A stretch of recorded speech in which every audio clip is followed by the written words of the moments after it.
The following is a Dowling Catholic Sports presentation on Iowa Catholic Radio. Coverage of Dowling Catholic High School basketball is underwritten by Ashworth Vision Clinic, the Catholic Tuition Organization, Construction Professionals, Dental Associates, Kemen R&R Realty Group, Mercy One, Two Rivers Glass and Door, and Tamia & Sons. Thank you for supporting Dowling Catholic basketball on Iowa Catholic Radio. 1150 AM, 88.5 FM, 94.5 FM, streaming at iowacatholicradio.com and on the Iowa Catholic Radio app.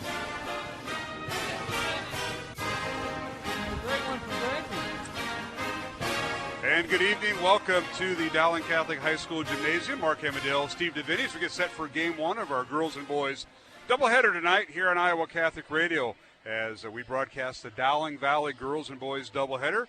What a way to head into a weekend. And Steve DeVinny, literally just joins me here. And Steve, thank you for appearing tonight. And happy Thanksgiving to you. Hope everything went well. Our last game got kind of cut short. Boy, did it ever. Dowling shot lights out, and then the lights did go out. I've never seen that in my life, but, hey, we can say we've been there. Yes, we have. We have. Yeah, we got a lot of people tonight transitioning from football to basketball, including the infamous substitute teacher here at Dowling, who is one of many that stopped by. But, Steve, tonight's Dowling and Valley. What more do you have to say? Wasn't it about 3 weeks ago they played for a state title in football, and tonight it's a girls and boys basketball doubleheader, and the girls game will be the first one, and we'll have that here in Iowa Catholic Radio. The Valley Tigers, the defending state champs in Class 5A, but minus Zoe Young, who led them to two of those titles. Yeah, boy, they had a great run when she was the go-to player, and now, like all coaching staffs, you got to move on, and I'm sure Valley's going to be very, very respectable tonight. We know how good Dowling is, so looking forward to the war between West Des Moines. Yeah, it certainly is the war between West Des Moines. Well, Joe Seacrest is back for his 8th year at Valley, and, of course, Kristen Meyer, the Dowling coach, in her 4th year. Dowling coming away. Let's talk about the Maroons. Last weekend, Thanksgiving Day weekend, they were up in Minneapolis. They had their turkey, got on a bus, headed up I-35 to Minneapolis, and St. Thomas University, the alma mater of our Denny O'Grady, who will be providing the PA announcements tonight. But Dowling going up there and getting a couple wins over some ranked teams as they defeated De La Salle, ranked 6th in Minnesota, 69-58, and then capping it off with a victory over number 12 Academy of Holy Angels, 67-57. So an 11-point and 10-point win for the Maroons. They're now 2-0. And, yes, they're going to make up the Lincoln game, which was stopped with just over 3 minutes left in the half. They're making it up a week from tomorrow, 11 o'clock at Lincoln High School, so they'll get that game made up. But, a Saturday morning game. A Saturday morning game. That was the only time they could kind of find to get it in. I thought they might do it part of the girls and boys doubleheader, which will carry in February. It'll be a boys-only game, and make it a doubleheader, but they can't because the girls will be involved with postseason, so they couldn't do it. But anyway, they will make that up, but Dowling officially 2-0 off the wins in Minnesota. And the Valley Tigers come in with a record of 1-2 tonight in girls play. They're currently ranked 12th after being preseason, I believe, number 5 or 6. But they're just now getting Alex Honnold back, and Alex is a Division I softball player who happens to play basketball and happens to play some other sports. She was injured, didn't play the first 2 games, but came back in the loss to Roosevelt, 18.7 rebounds. It didn't start. Yeah. So she's back, and that helps solidify the lineup that Valley has, Steve, minus Zoe Young, who it's hard to replace a gal like Zoe, but they're going to try and do that. Yeah, no, Alex is a really, really good player, also a fantastic softball player. So good athlete. She's been playing varsity sports since she was in 9th grade, so she'll be the one they lean on tonight in terms of experience and all that. But it should be good. Now, will they pick that Lincoln game up from where it was suspended? Yeah, it's just a resumption of a game?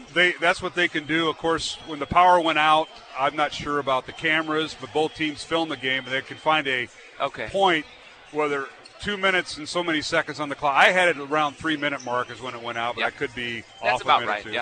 But they'll continue from there. It's a mutual agreement, and they'll resume the game from that second quarter. They won't start over. Okay. And Dowling was up 35-4 in that game. They shot lights out. Then the lights did go out, and you and I are using our flashlights, Steve, to get through. That was our last broadcast here in Iowa Catholic Radio before the Thanksgiving break. week. Well, we had to come down from the catwalk up there without any lights. I mean, we're putting our lives on the line for the Dowling Catholic Girls radio broadcast. But all's well that ends well. And a lot of the listeners don't know that you have like 45 suitcases with all your equipment. So, well, both of them are sitting right in front of you. So we felt like we were up on Mount Everest trying to get down. Trying to get down, and we did get down eventually. What a night that was, and hopefully they'll resume that game. But hey, we'll take a look at some games going on tonight in the CIML. Of course, it's girls and boys double headers for the most part. 7 of so there's 14 games or 14 teams out of the 18 that are playing tonight, including this one, number 12 Valley at number 2 Dowling. As you listen to the pregame, as folks getting off work and starting their weekend. North is at number 4 Johnson in girls and boys action. 11th ranked Roosevelt taking on number 5 Southeast Polk, and those are the Roosevelt girls are ranked now in the top 15. That's good. And good that'll be a doubleheader over at Southeast Polk. Matter of fact, our next 2 games will be against Dowling and Roosevelt next Tuesday, and Dowling and Southeast Polk on Monday night. So we go right next week, Monday, Tuesday. Okay. And those 2 teams playing tonight. Hoover's at number 8 Centennial. Ottumwa's at number 15 Ames. Fort Dodge at Ankeny. East is at Marshalltown. So those are all girl-boy doubleheaders beginning at 6:15. And, of course, the teams that are not playing tonight, Des Moines Lincoln, 6th ranked Waukee, number 8 out of Class 4A Mason City and Urbandale. Might see Chris Guest walking around here tonight. I would say, yeah, probably doing some scouting. He plays Valley twice during their conference season, and he may be walking around here. You never know. Yeah. And 7th ranked Urbandale, you might see their coach walking around. But those are the teams that are off tonight. Tomorrow, Fort Dodge is at 7th ranked Urbandale in the girls and boys doubleheader, beginning at 1:30 at the Urbandale gym. And number 6 Waukee at Council Bluffs Lincoln. That game gets underway at 4 o'clock in Council Bluffs, and that's just a girls-only game. So Chris Guest took the night off so he could travel to Council Bluffs tomorrow for a matinee in the River City. Yeah. So there you go, Mr. DeVinny. Got it all set up for you. And I know you're involved with the Dowling Boys MAC program and making sure you've been doing that. I heard inklings you were doing that during the football season. Some of that at the very end of football season, because the Maroons always play into January, whenever the state championship game. It seems like it, but no. As Tom Wilson just walked by, yeah. Good job we do get started 8th grade wise practice in late October, and then we usually get going the first week in November in terms of tournaments. So there's a little bit of overlap with the middle school programs. All right, we're going to take a break here on the pregame show. Mark Amadale, Steve DeVinny. It's Dowling and Valley from the Dowling Gym tonight here on Iowa Catholic Radio. We'll have both games, and game 1 is the Dowling girls and the Valley girls. We'll take a break and come back with more pregame. David Beltram is our studio producer tonight. Welcome back, David, and we'll take a break, come back with more pregame here on Iowa Catholic Radio. Support for Dowling Catholic Sports 365 is provided in part by Ashworth Vision Clinic with 2 licensed optometrists, Barbara Sheets, a Dowling Catholic graduate, and Dr. Todd Pedig.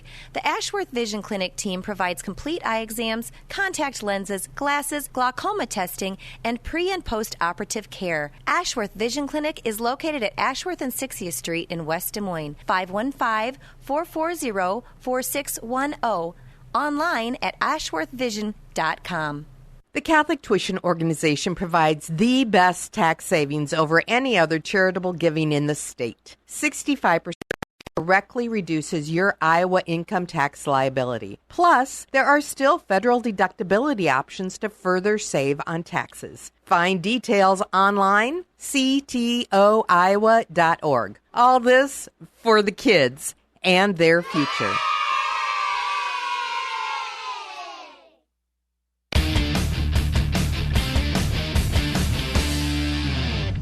And welcome back to the Dowling Gym. Mark Amadale alongside Steve DeVinny, visiting with Mr. O'Connor, Dubuque's finest there.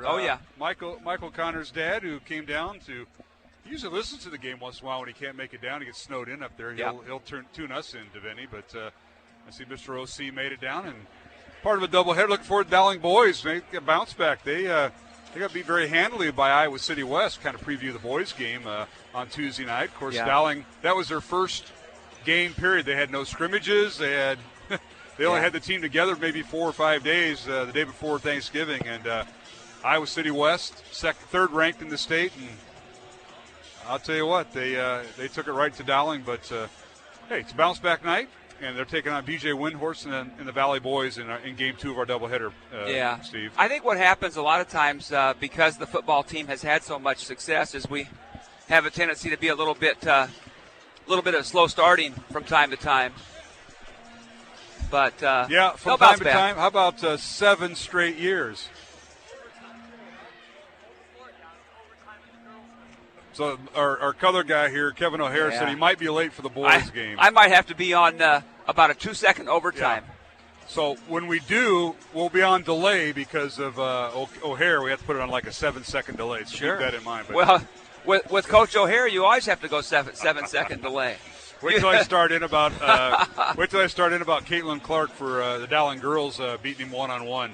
Oh boy, we'll bring that up later. He doesn't like that one bit. No. There's a story behind that somewhere, and I'll try to make one up. But Kevin still has kids that played for him 15 years ago that are now the age of 30, and he still tries to challenge them to one-on-one games. I don't know. I don't understand that. Hasn't quite been able to turn the page, Coach O'Hare. That is it. Let's take a look at their rankings that came out yesterday. Girls 5A, Iowa City High, ranked number 1. By the way, Dowling will travel to City High and play them on a Saturday. I believe it's in February. So that'll be a great matchup. Yep. Dowling ranked 2nd, Cedar Falls 3rd, Johnson 4th, and Southeast Polk is 5th. 6 through 10 has Waukee, Urbandale, Ankeny Centennial, Cedar Rapids Prairie, and Iowa City West at number 10. Des Moines Roosevelt cracking the top 15 in many, many years. Congratulations to them. They're ranked number 11th. Valley has fallen to 12th. Waterloo West 13th. Bettendorf 14th, and the Amesville Cyclones 15th. I think I had it all added up. 8 out of the top 15 are CIML teams. Yeah. And if you remember last year, Steve, 4 of those teams in the Central Conference were Ames, Ankeny, Centennial, Ankeny, and Dowling. All made the state tournament, and they play each other twice during the regular season. So what a conference that was last year. Yeah, that was a heck of a showing when all those teams made it down there to the well, and that may never happen again, or at least for a few years. But that was impressive out of that side of the conference, and as you mentioned, 8 out of the top 15 are CIML teams. So every night you come to play, you better strap it on. You better bring it. All right, you're listening to the pregame show here on Iowa Catholic Radio. Mark Amadale, Steve DeVinny. From the Dowling gym, it's Dowling and Valley. Going to tip it off here in about 5 minutes. The sophomore boys game preceded the contest. The Dowling sophomore boys under head coach Pat Henkinius, who took over this year as Coach Pippo had a kid, and he's spending more time with his family. But Coach Henkinius got them off to a 2-0 start as they walloped Iowa City West Tuesday by 50 points, and then a big win over Valley here earlier, Steve, 69-42. The Dowling sophomore boys defeating the Valley Tigers. So that's a nice group. We had those kids 2 years ago in 8th grade, and I thought you might remember a few of their names. Those are good kids, good kids and good players. I want to thank Mercy One, along with Two Rivers Glass and Door and Catholic Tuition Organization, for supporting our broadcast here on Iowa Catholic Radio. And Steve, as we get to the matchup tonight, Dowling and Valley, the Tigers come in with a record of 1-2. They're defending state champs in Class 5A, but losing Zoe Young. Zoe Young averaged 24 points, 6 rebounds, had 43 blocks. You can't replace somebody of her caliber. Shea Fuller, second leading scorer, also graduated. And the other senior was Jasmine Spain off the bench. So you got 2 starters, 2 seniors who had the bulk of scoring, and now it falls in the hands of Grace Plummer and Alex Honold and Meredith Reeker. There'll be some of the Valley names we'll talk about tonight. Well, we've seen Valley over the years, and I don't think you can ever say that they're rebuilding, right? I mean, they've got a lot of good players, and they have a lot of good players, at different age levels. So that they lost a lot of experience and, like you said, some scoring, but they've got good players up and down through their grades, and you haven't gone over the lineups yet, but I see that one of their starters is a 9th grader. So that is correct. They have always good players coming through the system for sure. Yep, and Dowling will go with the lineup they had against Des Moines Lincoln a few weeks ago. Yeah, there was Ella McVeigh, Caitlin Clark, Emma Gipple. Oh my goodness. The Steamers here. Yeah. Emma Gipple, Grace Gaber, and Nye Tong will get the start. I believe Lexi Bowles got a start up at Minnesota. So Dowling kind of rotating their posts. But Coach Meyer of Dowling told me that it'll be McVeigh, Clark, Gipple, Gaber, and Tong, the 5 starters, with Maddie Wishman Meg Simplot, Julia Moore, who's also a freshman for the Maroons, and Lexi Bowles will be off the bench as Dowling will try to go with their, 10-player lineup. Yeah, no, Dowling's going to be, they're going to be deep. You know they are, Mark. And we saw it the other night at Des Moines Lincoln. That game got to be a little bit one-sided, but the Maroons are going to play 8, 9, 10 kids every night. They've got depth. A lot of those kids that come off the bench are fine players, too. So I would expect the Maroons to play those big numbers all season. Absolutely. And then for Valley, they'll start Grace Plummer and Alex Honold. They're two leading scorers returning from last year. Haley Chappell, whose dad is the sophomore boys coach at Valley and used to be the sophomore boys coach here at Dowling. And his wife told him he had to get a real job, so he got a teaching job at Valley. And BJ said, hey, I need a sophomore coach. That's kind of how it works. That's how Eric told me. Unbelievable. Yeah, well, so you gotta get a Everybody's real job. got a story, don't they? They got a real job, They shouldn't tell me that stuff. It ends up being on the air. But Meredith Reeker, Alex Honold, Anna Spain, Haley Chappell, and Grace Plummer, the 5 starters for Valley. And then we'll see off the bench Kate Carney, who had averaging 11.5 points off the bench for them this year. Anna Bernhard, along with Megan Wise and Maddie Brown. They'll come off the bench for the Valley Tigers. And it's interesting, Steve, as I go back to some of the notes I had last year. And Dowling and Valley, since 2010, in girls basketball, each has won 7. Yeah. 7 wins, 7 losses. How about that? Yeah, what a great rivalry. I mean, across the board in every sport, whether it's girls softball or boys baseball, we know what football is. And it's just a great rivalry. Not surprised. And the whole state of Iowa got to see it in state championship. We're going back, 3 weeks now? Got to see Dowling and Valley both try. The only thing negative about that game was their drive home. We had a long wait just to get on Highway 20 really? From the Unidome. We were out, half hour, 45 minutes after the crowd. It was single line until you got the interstate, and then because everybody's traveling back to West Des Moines and Des Moines area, so that was coming from Marshalltown. Growing up there, I would have taken the back roads down through Grundy Center. 14, I know. Yeah, Ed Wilson territory. Team Absolutely. 13. Yeah, Ed Wilson territory. We stopped at a pizza place there many years until Highway 20 got 4 lanes. We could have stopped in and had a maid ride up at Taylor's in Marshalltown. I mean, good Lord. Now you're talking. Yeah. All right, well, let's get right to it. Let's get to the starting lineups tonight before we take a break, and we'll go to our pregame prayer with Father Ryan Andrew, the chaplain at Dowling, and also we'll also have a word from Dr. Dan Ryan, the president of Dowling. Let's get the starting lineups in before we do that. First of all, for the Valley Tigers, the head coach is Joe Sechrist. In his 8th year, 132 wins, 40 losses, assisted by Rob Wiedebrand, Kelly Moore, Bert Hansen, the legendary coach from Indianola. Fantastic. He is a sophomore girl, and they're in overtime right now in the small gym. Dowling, Bert Hansen and Tom Donahue coaching against one another in the girls' game over in the small gym in overtime. 2 legends over there. And Lindsey Cunningham round out the coaching staff. Tigers are with a record of 1-2 with losses to Johnson, who's ranked 4th, and to Roosevelt, ranked 11th. Their lone win was against Des Moines Hoover between those 2 losses. They'll start at one guard, Haley Chappell, a 5'6" junior, averaging 4.5 points. She'll wear number 10. The other guard is Anna Spain, a 5'7" freshman, averaging 5.5 points. One forward is Grace Plummer for Valley, a 5'10" senior, averaging 7 points, 5.5 rebounds. The other forward is Alex Honold. Honold, a 5'8" senior, coming off a shin injury. Missed the first 2 games, played Tuesday night against Roosevelt, had 18.7 rebounds, and she's their leading rebounder and led the team in steals last year. She'll wear number 22. And the other forward is Meredith Reeker, a 5'9" sophomore, averaging 11.5 points. Tigers come in averaging 58 points on offense, give up 47 points on defense. And now for the Dowling Maroons, who come in with a record of 2-0. Head coach is Kristen Meyer in her 4th year, 56 wins, 17 losses at Dowling, assisted by Joel Danner and Scott Babinett, and they'll start at one guard. Ella McVeigh, a 5'6" junior, averaging 3.5 points, 5 rebounds. Ella will wear number 1. The other guard is Caitlin Clark, 5'11" senior, averaging 39 points, 16 rebounds, 4.5 assists. Leads the teams in steals and blocks, and she'll wear number 11. At one forward, Emma Gipple, a 5'10" sophomore, averaging 9.5 rebounds, 3.5 points. She'll wear number 23. And the other forward for Dowling, Grace Gaber, a 5'11" senior, averaging 8 points, 2.5 rebounds. Gaber wears number 31. And finally at center for Dowling, Nai Tong.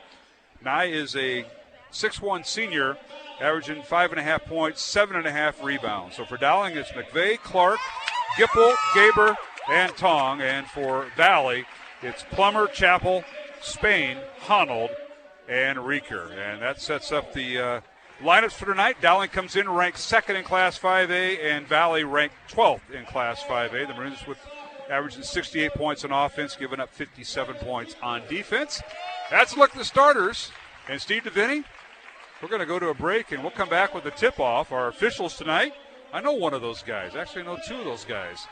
Johnny Getting, whose parents are sitting right behind you, Brian Abel, and William Dotson. Johnny was a shooting lad from Waukee High School, and he could light it up. I think Johnny might be about 27 years old. Yes, he is. As I recall. And we need more people like that into officiating. Yeah. We really do. And you know that from working with youth ball. So, all right, we'll take a break. David Beltram is our studio producer. Mark Amadale, Steve DeVinny. Coming up, the tip-off between Dowling and Valley, the girls' game, coming up here on Iowa Catholic Radio. But first, a word from Dr. Dan Ryan, the president of Dowling Catholic High School, and our pregame prayer with Father Ryan Andrew, the Dowling chaplain, here on Iowa Catholic Radio. Hello, my name is Father Ryan Andrew, and I'm the chaplain at Dowling Catholic High School. Let us pray for the coaches, players, and trainers tonight for this athletic competition. In the name of the Father, and of the Son, and of the Holy Spirit, amen. Heavenly Father, we thank you for all your gifts. We ask you to bless all those involved in this athletic competition tonight. We ask that you keep them safe and that they all show good sportsmanship. We ask this through Christ our Lord. Amen. All holy men and women, pray for us. In the name of the Father, and of the Son, and of the Holy Spirit. Amen. Hi, this is Dr. Dan Ryan, president of Dowling Catholic High School, and welcome to another season of exciting Dowling High School basketball. We are proud to be partners with Iowa Catholic Radio, not only broadcasting basketball, but also being partners in preparing Christ-centered leaders for life. Go Maroons!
And our national anthem here at Dowling Catholic High School as we get set for girls and boys basketball tonight here on Iowa Catholic Radio. Welcome back to the Dowling Gym. Mark Amadale, Steve DeVinny, just about set for tip-off. David Beltram alongside. Want to thank our supporters of Iowa Catholic Radio. They include Ashworth Vision Clinic, Construction Professionals, Dental Associates, and Kemen. Of course, all our three-point made baskets by Dowling this year are presented by Tumia & Sons, an Italian family restaurant on the Moines South Side.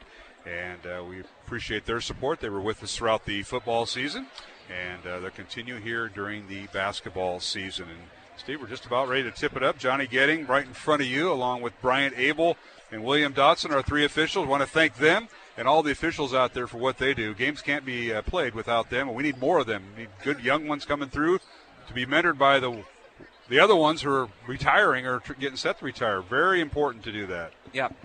No, there's a big need right now for that, and they got some young guys coming, but not enough of them. That's correct.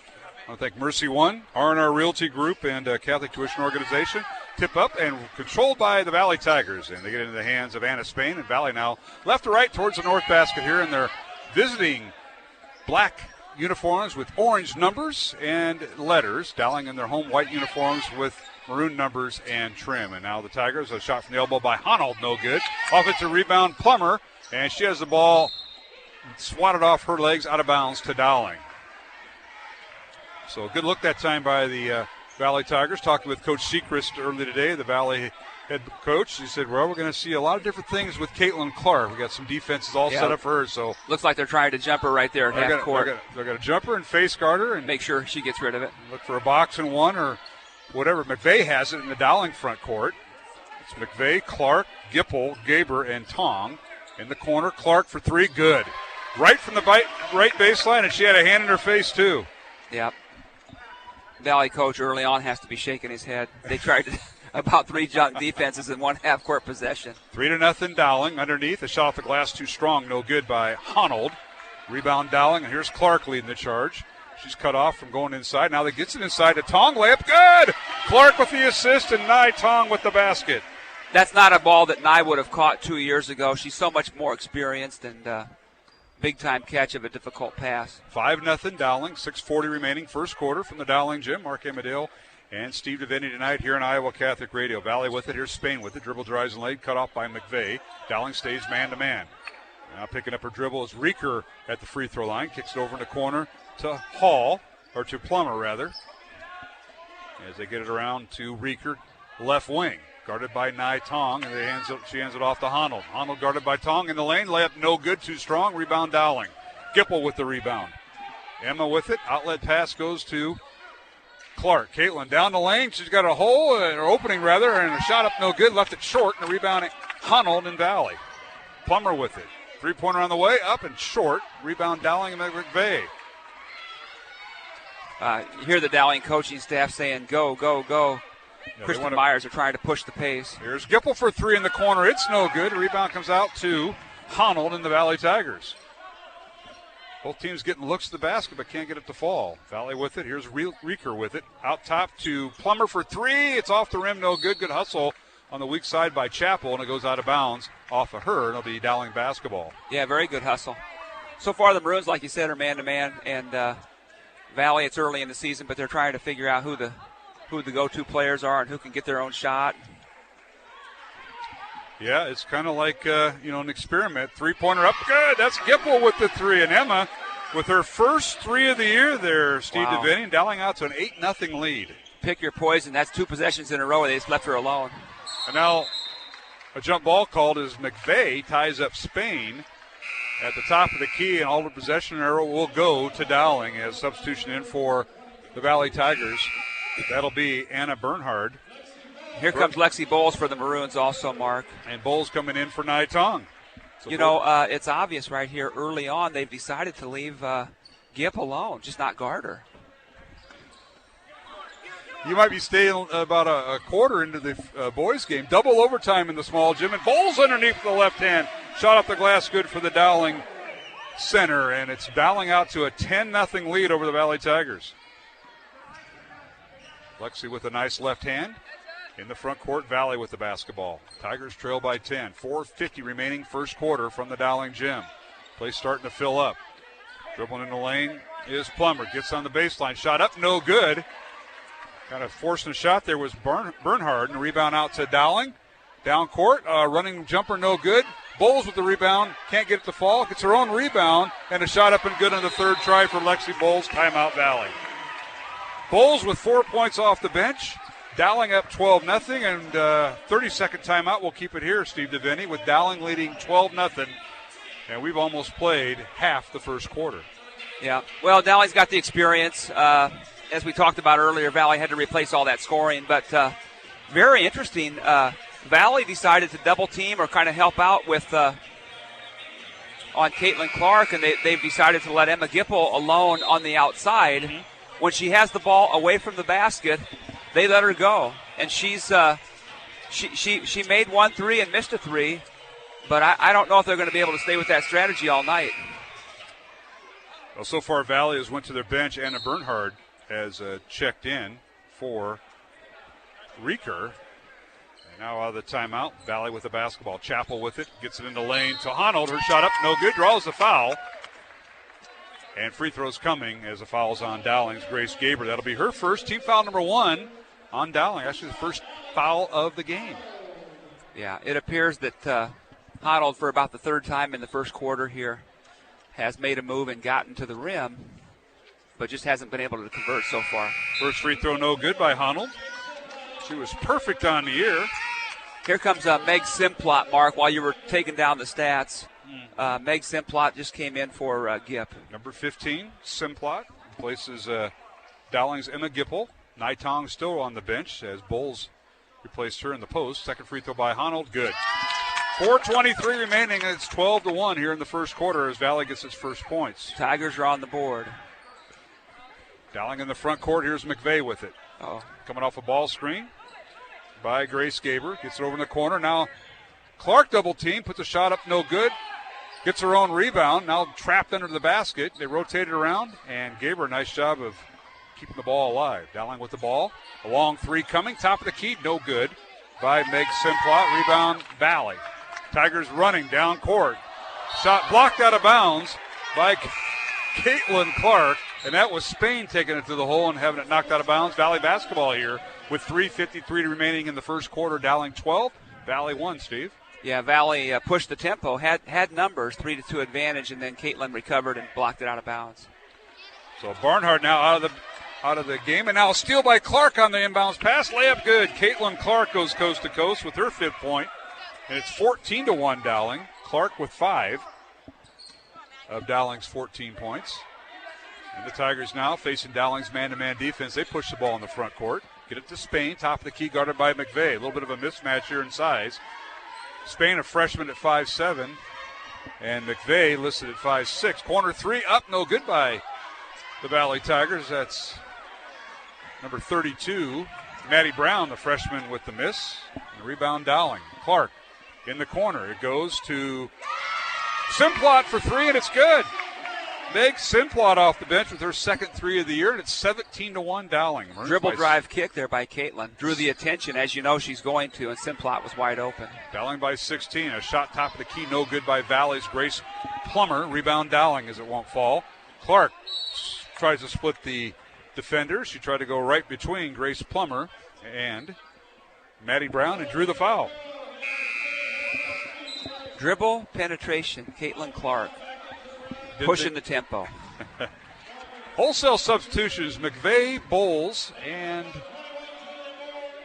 who else is out for Dowling? Number 31, Grace Gaber, all take a seat on the bench, and Julia Moore, freshman, checking in, number 21, along with Clark. And Naitong in, three-pointer right in front of Coach Sechrist, good by Caitlin Clark. Her Good second night. of the night. And her 8th of the year, 20-1 Dowling. Maroons, what a start. And whistle to foul on the Maroons as Julia Moore picks up the foul. Guarding Haley Chappell. Yeah, coming back in the game with the freshman Julia Moore was Emma Gipple, and then Naitong came back in, Mark. We mentioned Nye, but I didn't mention Gipple, as you mentioned. So for Dowling, it's Moore and Clark, along with Naitong. Also in there, Meg Simplot. As Valley with the ball, trying to run their offense, and Dowling's defense picking it up here now. It's their man-to-man out beyond the arc, Steve. Yeah, it's really, really good half-court person-to-person defense. Here's a runner down the lane by Chappell. Shot won't fall, and a rebound. On the rebound, a foul on Dowling. And Julia Moore picks up the foul, her first. Team foul number 3 on Dowling. Yeah, it appears that Valley's just kind of trying to find its way here early in the season without all the veteran leadership they just lost a year ago, so... Chappell's free throw good. They have some good athletes, but, Dowling has shot it well, and they've moved the ball well, too. Haley Chappell, her dad Eric, used to be the sophomore boys coach here at Dowling, and now the sophomore coach at Valley, and she missed the second free throw, so Haley goes 1 for 2. Rebound out to Dowling. The Maroons lead it 20-2. 2:05 remaining. First quarter from the Dowling gym tonight. Play starting to fill up. Double overtime in the small gym. Amazing. Dowling and Valley and the Tom Donahue versus Bert Hansen. Legendary coaches in their own right. Inside is Naitong. Her shot no good. Gets her own foul. Tips it to Clark, and she stepped on the baseline. Yeah. Good hustle that time. Good hustle by Clark and Naitong. if we had a sideline like we do in football, we could go to the small gym and say, hey, let's get a report from the two Hall of Fame coaches in there, Donahue and Bert Hansen. Well, where's your sideline guy, Chido, at this winter? Well, he's over there holding up the wall. Unbelievable. But, he's here. Yeah. He's here. As Valley now with the ball, and they throw it away. They try to get the pass to Meredith Reeker, and she wasn't going that way. Turnover back over to Dowling with 1:43 remaining. The Valley girls team is not the first team that's ever won a state championship and then struggled the year after to replace points and experience, are they? No, and Dowling might be in the same boat next year with Caitlin gone, you know? Good point. All right, corner three, up and good by Emma Gipple, her second of the night. Young lady who a year ago as a freshman was not confident in her shot. Tonight, she went to the Steve DeVinny School of Shooting. Not my school, but she's made 2 out of 3 threes. 6 points for Gip. Rebound as Valley has the ball, and a shot no good. Rebound Dowling. Dowling 23, Valley 2. 21-point lead, the largest for Dowling. And the Maroons now with McVeigh lobbing it in to Clark. Turnaround shot in the lane. Up and no good. Rolls off the rim. She drew the foul. Clark to the line. And she triple teamed right there. She can shoot the three. She can shoot at the elbow. And she can post up in the lane, which she did over 2 players, Caitlin Clark. I guess that's why she's one of the most coveted players in the country. Not anymore. She's going to Iowa. That's all. We're not going to see any of those college coaches here. Muffet McGraw. Yeah. That's over with, Steve. Sorry about that. I know you were trying to get autographs from all of them. They all came up here. I went and purchased an autographed book specifically for it. Now I find out that she's already committed. Come on. Week before the season. Second free throw no good by Clark. She has 9 points. Rebound Valley. 24-2. Dowling by 22. Their largest lead of the night. Tigers nearly stole it, or had it stolen by Dowling. Chappell retrieves it. Gets it to Maggie Hall, who's in there, the senior, number 4. Here's a cut by Chappell. They can't get it to her. Now they get it over to Brown, the other freshman. Maddie Brown in the lane. Has the ball stolen away on the reverse pass by Clark. Caitlin going to the lane. Puts up a running jumper, no good. Gipple with the rebound. The ball slapped out of her hands. Into the hands of Brianna Rodriguez, who checked in. They get underneath the Nye Tong. Layup good. What hustle by the Maroons. It didn't look pretty, Steve. It wasn't a set play, but Tong gets the basket. And a really, really good pass there by Emma Gipple. The play kind of broke down. There was a loose ball, and she picked it up and found Nye right underneath the basket, unguarded. 26-2. Dowling by 24 points here in the first quarter. Valley with the ball. Has the ball tipped away by Nye Tong, and a three-pointer up and good by Haley Chappell. Chappell with her first 3, and we've come to the end of the first quarter with the score. Dowling Catholic 26, the Valley Tigers 5, along with Steve DeVinny. Mark Amadeo back with the second quarter in 1 minute here on Iowa Catholic Radio. Thank you, construction professionals, for underwriting our show, Man Up, heard Mondays at 9 a.m. and 9 p.m. Construction professionals have been long supporters of Iowa Catholic Radio, and we've seen their work. It's beautiful. They do remodeling or new construction that is innovative, functional, and designing what you want. It's a family business built on a strong foundation to create a new or remodeled home that is uniquely yours. CPCustomHomes.com. From our family to yours, God bless. Thank you, construction professionals. Thank you, Dental Associates, for underwriting Dowling Catholic Sports 365. With over 40 years' experience, Dental Associates is a group dental practice with the mission of promoting optimum health and well-being to all patients, providing preventative, restorative, and cosmetic dentistry for the entire family. Message underwritten by Dr. Kenton Gleichman, Dr. Steve Karbaka, Dr. Christine Mulcahy, and Dr. Ben Nagel. Dental Associates, address and dreams. Online at DesMoines-DentalAssociates.com.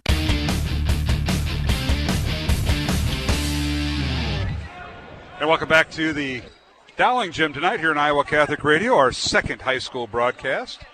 Steve DeVinny, Mark Amadeo. We hope this goes a little longer than our first one, Steve, a quarter and a half with the Lincoln Lights Out game, which, by the way, will be made up a week from tomorrow at the Lincoln Gym. And now Valley with the ball. They trail 26-5 as we begin the second quarter here at the Dowling Gym. Tigers with it. As Dowling now with another steal. Valley having trouble running their offense against Dowling's man-to-man, Steve. Sure have so far. And give Dowling credit. They're really aggressive with it. And the Maroons take it all the way down. Gaber travels as she attempted the shot. Turnover back over to Dowling. But Valley running their man offense. And Dowling has jumped to the passing lanes and done that very effectively here in the first half. Maroons have gone deep in their bench. Caitlin Clark has taken a little breather to start the second quarter. All right, out top, Haley Chappell with it for the Valley Tigers. Meredith Reeker in the lineup, along with Grace Plummer. Also in there is Alex Honold. As they work it inside, and a shot up, and they're going to count it. Let's see what Johnny Getting does. Reaching and grabbing. That foul was called on Lexi Bowles. She was in a help side position and just couldn't quite get over there. Now Dowling without Bowles and Tong in the lineup. Bowles picked up her first foul. They both sit down on the bench. Long three on the inbounds pass. No good by Valley. Three-pointer by Reeker was no good. He double dribbled, huh? And rebound out to Valley. Tigers get that long rebound. And they get it inside. A shot up and good. Looks like that triple overtime JV girls game just got over. I see the girls walking through. Anna Spain shoots and scores her first 2 points for Valley. 6:40 remaining. 26-7 Maroons over Valley here in this girls contest. The boys to follow. Valley girls don't look very happy. I wonder if Tom Donahue pulled off the win. We'll have to find out. There's a corner three, no good by Brianna Rodriguez. Rebound Valley, now stolen away by Dowling. We've got a traveling call on the Maroons as they had the ball momentarily there, Steve. Good hustle by the Maroons. Yeah, very good hustle. Boy, the Maroons are playing hard. You know what? We could probably count, I'm up to about 3, maybe 4 young ladies with floor burns. They have been all over this floor tonight after loose balls. And if you want to play in the state tournament in late February, early March, you better do that. And Dowling has done it tonight. Yeah. All right, here's Spain with it. Down the lane she goes, and her shot up and no good. Rebound Dowling and Rodriguez, and she loses the ball out of bounds. Good hustle that time by Haley Chappell of Valley. Slapped it out of bounds, but it went off of Dowling's Rodriguez. Yeah, looks like Valley's becoming more comfortable. They're getting some dribble drive penetration here the last 3 or 4 possessions. There's Plummer with it. Dribbles down the block and leaves it for her teammate Alex Honold in the lane. Her shot no good, and a rebound, or rather a foul called on Dowling. It'll be on Simplot. Makes Simplot with her first. So no Dowling starter has a foul that I have. No, I think that's right. It's all the reserves that have a foul. Simplot with her second. Or Moore with her second, I'm sorry. Simplot has 1, Gaber with 1, and Bowles. So Gaber does have the lone starting foul. Turnover now for the Tigers. Now the Tigers are going to come up and go, looks like full court man pressure. Yeah, Caitlin Clark on the bench. Why wouldn't you? Dowling playing without Clark. It'll be McVeigh, Gipple, along with Simplot. Simplot on the baseline. Dribbles and gives it to Gipple. In the corner goes to Rodriguez. Rodriguez underneath. Reverse layup. Too strong, and she drew the foul. Also out there, McVeigh. So smaller lineup for Dowling. They take out Clark and Bowles and Tong. Yeah, good point, Mark. Good baseline move there by Rodriguez. Whistling of fouls on Reeker. Meredith Reeker with her first foul. Team foul number 3 on Valley. Dowling with 5 team fouls. 5:44 remaining, second quarter. Dowling 26, Valley 7. Rodriguez free throw, no good. And a rebound out to Valley. The Tigers working inside. A running jumper, no good by Honold. Rebound McVeigh. So far, Valley's outscored Dowling 2-0 here in the second quarter, Steve. Maroons with it. Rodriguez down the lane. Leaves in the corner for Gipple. Gipple dribble drives. Puts up a shot. Good! Took the drive from the left baseline and scored in the lane. Emma Gipple with her 8th point. Yeah. Looking to score a lot more this year than she did last year as a 9th grader. Makes understandable, right? Now turnover as McVeigh forced the bad pass. Stolen by Gipple. Gipple pulls up her jump stop at the right elbow and drew the foul. Reaching foul on Valley, and it'll be on Haley Chappell, her first. So Nye Tong and Caitlin Clark back into the Dowling lineup. Brianna Rodriguez and who? Oh, they don't know who. McVeigh will come out. McVeigh was still on the court, not knowing for sure. And Valley with 5 brand new players for head coach Joseph Sechrist. So Maddie Brown returns to the lineup. We'll also see Kate Carney, number 21, for the first time. Also in there, number 23, Anna Bernhard, who returns to the lineup. And now the Maroons working inside. Layup good. Inbounds play designed specifically for Caitlin Clark, and she was just the young girl guarding her was overmatched. 11 points for Clark. That's her first 2 points of the second quarter. 30-7. Dowling by 23, and now a near steal by Nai Tong. Nai Tong in the passing lanes. And again, you wouldn't say that a few years ago. She has really worked on her game. Young lady earned herself a scholarship down at St. Louis University. That's exciting. I mean, she's come a long way in these 3 or 4 years on the varsity here. That was a engineering school that my son looked at, and that's credit to her and Nye in her academic, and not only that, in her athletics prowess. Did a great job for her. Now Valley with the ball. Kearney almost double-teamed, and now they're going to call a whistle as Maggie Hall in the lineup for Valley. Jump ball. Possession arrow favors Dowling. So the lineup now that Valley put in is very, very inexperienced. These girls hadn't played yet. I don't know that Coach Siegrist is mad at his starters, but with the game a little bit one-sided, he put the kids in without much experience. Yep, Clark for 3, right wing, no good. Rebound, Valley. Megan Wise in there now, number 25 with the rebound. Tigers get it across the timeline. Maddie Brown, the freshman, running the point. All that pass over the right side to Bernhard. Anna dribbles, now gets in the corner. This is Kearney with it. Over to Wise. Now shot in the baseline, good by Anna Bernhard. That's her first 2 points from the left wing. 30-10, Dowling by 20. Maroons work it inside. They get it to Tong. And leaves it in the corner for a three-pointer. That's good by Dowling's Grace Gaber. That's her first 3 of the night. Inside out. Nai Tong was looking opposite there, and Grace Gaber had her feet set, and when she has her feet set, she's a pretty good shooter. It's Dowling's 6th 3 of the night, and it's 33-10 Maroons. Inside is Maggie Hall, and she draws the foul. Appeared that Grace had good position and was just standing there, but they did call for the foul. Gaber with her second foul, so Gaber and Julia Moore, freshmen for Dowling, both with 2 fouls each. 16 foul on Dowling, 4 on Valley. 3:20 remaining. Second quarter, Dowling 33, Valley 10. Free throw is no good by the Tigers, and that'll give Maggie Hall another opportunity. It's Hall's first attempt at a free throw this season. Second one on the way, and it falls through. 33-11, Dowling. 3:20 remaining here in the first half. Michael Connor will join us, the Dowling boys coach. They work underneath. The layup is good on the right side by Caitlin Clark. Caitlin faked the handoff. Defensive girls got a little bit confused, and she went in for the unguarded layup. And now Anna Bernhard went around Nai Tong, and Tong commits the foul. That's Nai's first foul of the night. 17 foul on Dowling, so 1-1 coming up for the Tigers, and Anna Bernhard, 6-foot junior, will be at the free throw line. Yeah, we were talking about this earlier, Steve. I can see next year Dowling facing a similar situation. Zoe Young graduates from Valley. All 24 points, 6 rebounds, 43 blocks. And Dowling will be the same way next year with Caitlin Clark playing at Iowa and filling that void that Caitlin has, averaging his free throws no good on the 1-on-1. You're talking about 2 players that are elite-type athletes and basketball players. They can get their own shot about any time they want to. Absolutely.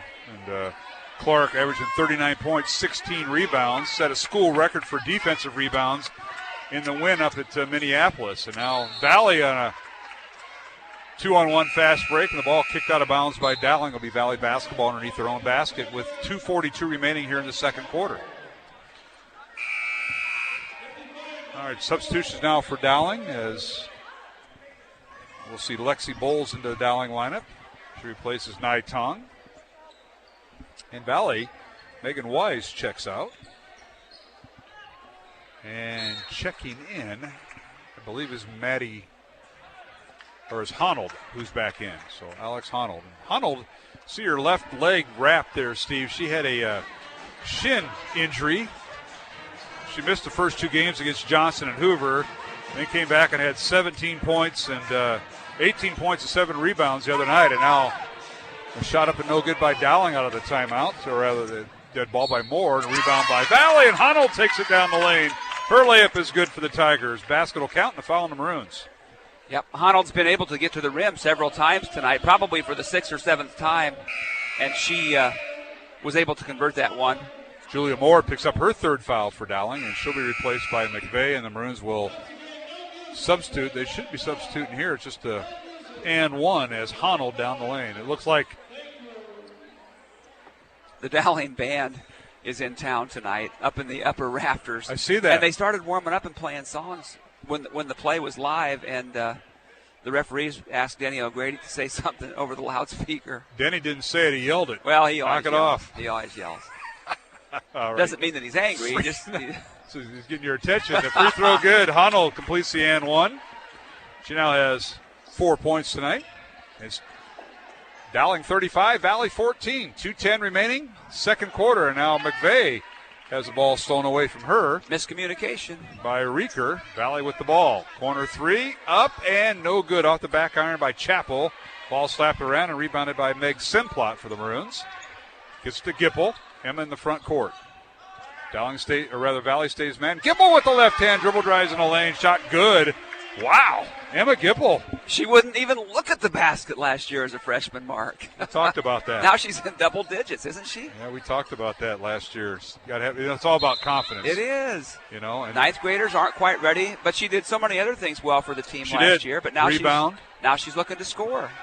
So you are exactly right, and really exciting for her. I mean, she's come a long way. Yeah, we get to see that all happen in front of us, Mr. DeVinny. Turnover against Valley now, so Dowling in the front court. As Maroons with a minute and a half remaining. Down the lane, Bianna Rodriguez forced the shot, no good. Bowles with the rebound. Her shot is blocked. And finally rebounded out of there by Honnold. Who else? Looking at Gipple's numbers last year, she was just 3 out of 6 from three-point range, and she already has 2 3-pointers tonight. Now here's Honnold for 3 off the back iron, no good. Left it short, actually. Rebounded by Chappell, and a long 3 coming, no good. By Rieker. Lexi Bowles with the rebound for Dowling. We're 1 minute to play in the half. With the basketball, it's Gipple. Pulls up her dribble and now gets in the corner. Simplot for 3, it's no good. Offensive rebound, Rodriguez. There you go. How about that? With the basketball is Meg Simplot. 45 seconds to go. Maybe the Maroons will play for one shot here in the second quarter. Coach Meyer stood up right in front of you, and I think that's what she signaled. Gibbs looking, she's hunting that three-pointer again. Why wouldn't you? Here's McVeigh with it. Valley stays man-to-man. 30 seconds remaining in the half. Dowling 37, Valley 14 here on Iowa Catholic Radio. And with the left hand, a shot no good by McVeigh. Rebound Valley. With it is Maggie Hall, or rather Grace Plummer. Tigers in transition. Here's Rieker with it. Now they set their offense. 15 seconds remaining. And you hear Valley head coach Joe Sechrist call for one shot. They get it to Honnold. Who else? 5 seconds. Honnold against McVeigh in the corner to Chappell for 3. It's no good. Rebound Gipple. And we've come to the end of the first half with the score. Dowling 37. The Valley Tigers 14. Alongside Steve DeVinny, Mark Amadeo from the Dowling gym. As Michael Connor makes his way over, we'll talk and preview the boys' game coming up, Steve. But what a first half by the Dowling girls here in this game. Yeah, terrific start. I mean, you have record of what the score was at the end of the first quarter, but 26-5. Yeah, so it's the deficit now is 23 points. It was 21 at the end of the first quarter, so it's been quite an impressive showing for the Maroons so far. All right, we'll take a break and come back with head coach Michael Connor, the Dowling boys coach, preview the Dowling Valley boys game. Currently at halftime, Dowling girls leading Valley 37-14 here on Iowa Catholic Radio. Back after these messages. Support for Iowa Catholic Radio's broadcast of Dowling Catholic sports and activities is provided by Chemin, a global ingredient manufacturer using science to transform the quality of life for 80% of the world. Chemin is on the leading edge of molecular science, manufacturing more than 500 specialty ingredients for the human and animal health and nutrition, pet food, aquaculture, nutraceutical, food technologies, crop technologies, and textile industries. Chemin strives to sustainably transform the quality of life every day for 80% of the world with their products and services. Chemin, using science to transform the world. Online at chemin.com. Thank you to Mercy One for their support of Iowa Catholic Radio. From the cardiovascular experts at the Iowa Heart Center to the pediatric services of Mercy Children's Hospital and Clinics, Mercy provides complete care for Central Iowa's adults and children with more than 50 primary care and specialty clinics in the Des Moines area. Find a convenient Mercy One location near you. Online at mercydesmoines.org.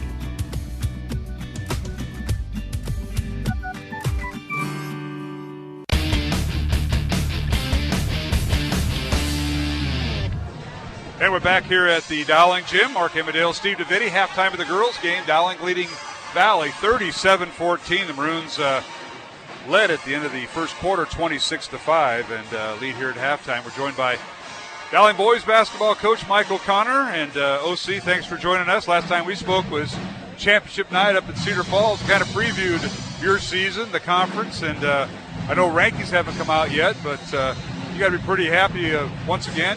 You're going to have competition. You're going to show up every night, and your kids are probably a few weeks behind the rest of the group. That's a typical year for Dowling boys basketball. And oh, by the way, Coach, thanks for joining us. Yeah, no problem. Good to be here. And yeah, it's kind of deja vu of the last 7 years. Get used to this. And I'm so tired of Dowling football. Yeah, Come on, man. It's keeping my bank account full, so that's a good thing. Somebody said that Coach Wilson walks on water. I don't know. Well, pretty close to it. Yeah, it's pretty close to it. Got 7 trophies. Hey, it's time for basketball season. I'm so tired of the rest of that round ball or that odd-shaped ball away for a little while. Well, see, let's talk about tonight. Dowling Valley. It's always a great matchup, but your season got underway Tuesday night. Went to Iowa City, took on Iowa City West, and I'll tell you what, nothing like starting out with a ranked team every year. Isn't that something that you and Iowa City West and Steve Bergman, the legendary coach there, who we understand might be his last year, your kids got, you know what, awaken up. Why not play the best? You did right off the bat, and I know Iowa City West came out on top, but your kids had a great eye-opening to what's ahead, starting with tonight against BJ and the Valley Tigers. Yeah, Coach Bergman does a great job. He's one of the best to ever do it in the state, and gets his kids to play really, really hard. They execute well, and they did both those two things on Tuesday night really well. Tough opener for us. They really came out and gave us a pressure that we haven't been able to simulate in practice. Things were moving a little bit fast for us. Thought we adjusted as the game went on. Frankly, I felt like we got the ball where we needed to get it. We just didn't do a great job of finishing when we got it there. So hopefully that gets a little bit better tonight. Got to clean up the glass. We're not clean there either. Thought we defended pretty well, but we've got to learn to finish some possessions. Well, Mike, what do you like about your team thus far? I know you were together in camp this summer, and you have some veterans that, for instance, Ryan Riggs, last year coming off football, had that back injury, but he kind of rehabbed that. This year he just worked strictly on basketball, so he's one of your leaders that are back. Drew Daniel, who one of your leading shooters and pretty good rebounder. He's also back in the lineup. And then you have a kid like Matt Stillwell, who played a lot of football, but yet he was your leading scorer last year. So how's that mix going, and how do you feel about your team? What do you like about it? I feel really good about it. We have some really, really nice pieces. We're trying to put it all together now and to get it to mesh a little bit, and that's going to take a little bit of time. But we really like our pieces. Our seniors have been great with their example and their effort. Obviously, Matt Stillwell is a really, really good player. He's an third-team All-State last year, and we certainly feel like he can play to that level again this year. And Drew Daniels had a great year last year. Michael Keogh and Joe Stracco both got some minutes last year and did some nice things and have a greater role this year. And Will Yergay is a bench guy for us, provides a lot of leadership and example in practice. So our seniors will kind of lead us, and we'll go as they go. And 2 of the 5 played football. We need to get them back into football mode. That'll help us quite a bit. Young man that I'll let Steve ask a question here in a moment, but Matt Riedel played as a sophomore last year for you guys on the varsity, and he's one of those kids that's, I think he's basketball only, so he's another kid that got a lot of shots in the off season, unlike some of the football players who will catch up eventually. But Matt's in that starting lineup tonight. Yeah, he is. Matt's done a great job. A year ago at this time, he really burst on the scene for us, kind of came out of nowhere and earned an opportunity to play with the varsity team early. Then we moved him down because he wasn't playing very much. Then we moved him back up because we had some injuries. And really did a nice job when he came up. Was probably a little bit weak last year. Spent some time in the weight room this summer, got stronger, and it's shown in the way he plays, a little more confident, carries himself a little bit more swagger than he did last year. So he's done a great job, and we need him to continue to be an X factor for us. OC, I wasn't there on Tuesday. You and I talked about the game a little bit. How deep will you go this year? It seems from the outside looking in that you got a lot of good quality players. Can you go 8, 9, 10 deep? Is the bench a little bit shorter than that? What's it going to look like? We played 8 on Tuesday, and I would expect us to play at least that many again tonight. You never know what the game's going to dictate, and you never know how things are going to change from week to week with your personnel. But I think you'll see 8 or 9 guys tonight. How about what do you expect from BJ and Valley? What they lost some good players from a year ago too. They did lose some good players. Jake Auer and Ty Walker are really good players, really good shooters. We're going to have to do a great job against them. I would expect to see some mixed defenses, some man-to-man, some zone, and that'll be a challenge for us. This will be the first time we've seen it. Hopefully we can handle it a little bit better than we did last year. Spent a little time on it the last couple days, but you never know when the lights come on how you're going to handle those things. But these kids will play hard, and they're well coached. And the one thing that stood out to me on film is how well they rebounded. So we've got to do a much better job on the glass than we did on Tuesday. This will be one of your taller teams, right? On paper. It will be, but that hasn't necessarily equated to winning the battle on the glass like we would hope it would. Yep. OC, I know it's a big game. I saw your dad make the trip from Dubuque. He said he wanted to see it live and not listen to us on the radio. So that's a good news, and good to see your family here. It means free food after the game, too. So that's at the O'Connor House in Waukee. Mark it down. Yeah. All right.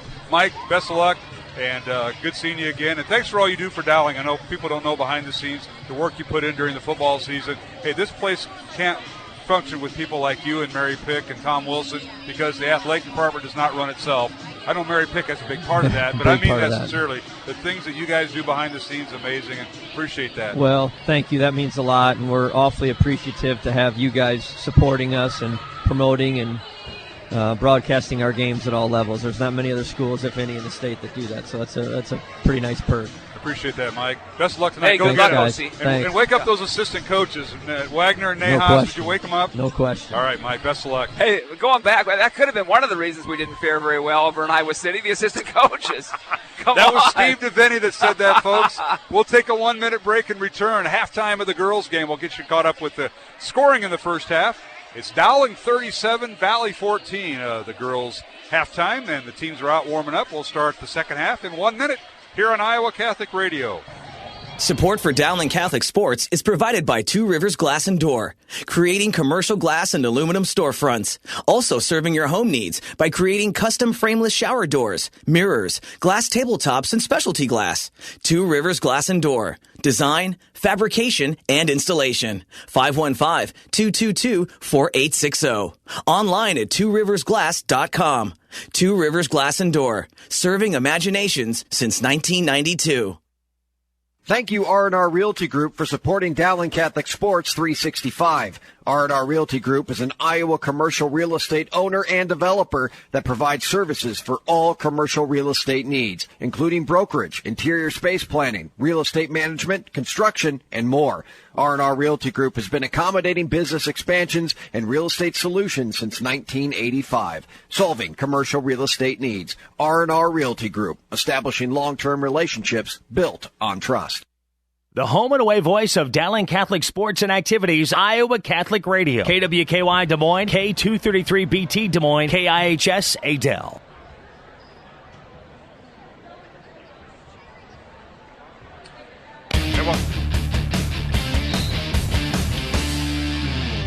And welcome back to the Dowling Gym as we're underway here in the third quarter. Dowling 37, Valley 14. Maroons' leading scorer in the first half was Caitlin Clark with 13 first-half points. Emma Gipple with 10 points.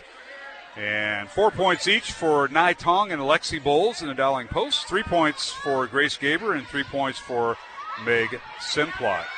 Now Valley now with the steal. Nai Tong with the steal as dribbling, maybe one dribble too much, was Anna Spain. And turnover back over to Valley on a steal and a basket by Meredith Reeker as she stole the ball away, and a foul on Dowling as a basket is good. So Reeker with her first 2 points and a whistle and a foul on Dowling. Let's see who they're going to whistle it on. I think maybe. And the free throw good. So maybe Ella McVeigh? Reeker completes the 3-point play, and I believe they haven't put it up yet. They haven't. I believe it was McVeigh. Yeah. But we'll check that out. And now Dowling with the ball. Clark for 3, top of the key, no good. Honnold with the rebound. Tigers won't quit. It's 37-17, Dowling by 20. Valley in transition in the lane. A shot up, no good. And a foul on Dowling's Nai Tong. as Chapel will be going to the free throw line, and Nye picks up her second foul. Yeah, the Valley has settled in a little bit, not playing quite as intimidated. And then from the Maroon standpoint, after getting out to that huge lead, we're not working the ball quite as well as we were early in the game. And we've had a big, a ton of substitutions. And so Maroons haven't quite had the flow here recently that they had early in the game. Right now, Valley 4 of 8 at the free throw line. And the first free throw good, or no good. Second free throw is good by Chapel. So she goes 1 for 2. She now has 5 points. Pressure by Valley and a steal by the Tigers. Plummer with the steal. Leaves it for Chapel as she waits for her teammates to come back. And a layup no good by Rieker. She went down the left side with the left hand. Rebound Dowling. Here's Clark with it. Clark leaves it for Gaber. Grace in the lane. And her shot off the glass. Good! Went right around Meredith Rieker in a timeout. Dowling will be a 30-second timeout. Gaber with her 5th point. Yeah, good timeout there by Coach Meyer. Maroons don't look super sharp right now. And I understand you have a big lead, but you still got to play against the game itself, not necessarily your opponent. Correct. Let's take a look at the scoring for Valley in the first half. They were led by Haley Chapel with 4 points. Alex Honnold with 4 points. 2 points each for Anna Spain and Anna Bernhard. And 1 point for Maggie Hall. Meredith Rieker did not score in the first half and now has 3 points. Tigers are 4 of 8 at the free throw line. Dowling 1 of 3 at the free throw line. Tonight's game on Iowa Catholic Radio brought to you in part by R&R Realty Group, the Catholic Tuition Organization, and Two Rivers Glass and Door. Alongside Steve DeVinny, Mark Amadale, as Kevin O'Hare will join me for the boys' game, maybe, if they didn't go to that third overtime in the JV girls' game. Or he'll start his freshman game. And in the lane, a shot no good by Clark. Caitlin hits the deck, rebound out of bounds, and it'll be Valley basketball, I believe. Ella McVeigh with a huge hustle play, but she had a foot on the out-of-bounds line there when she came up with the steal. Tigers with it, and they get the ball into the front court. This is Grace Plummer from the top of the key. Dribble handoff goes to Chapel. Valley run their weave play, if you will. The 3 guards just kind of rotate the wings.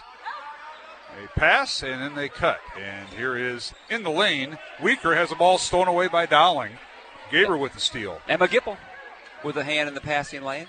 And Gaber will pull up for 3. Good!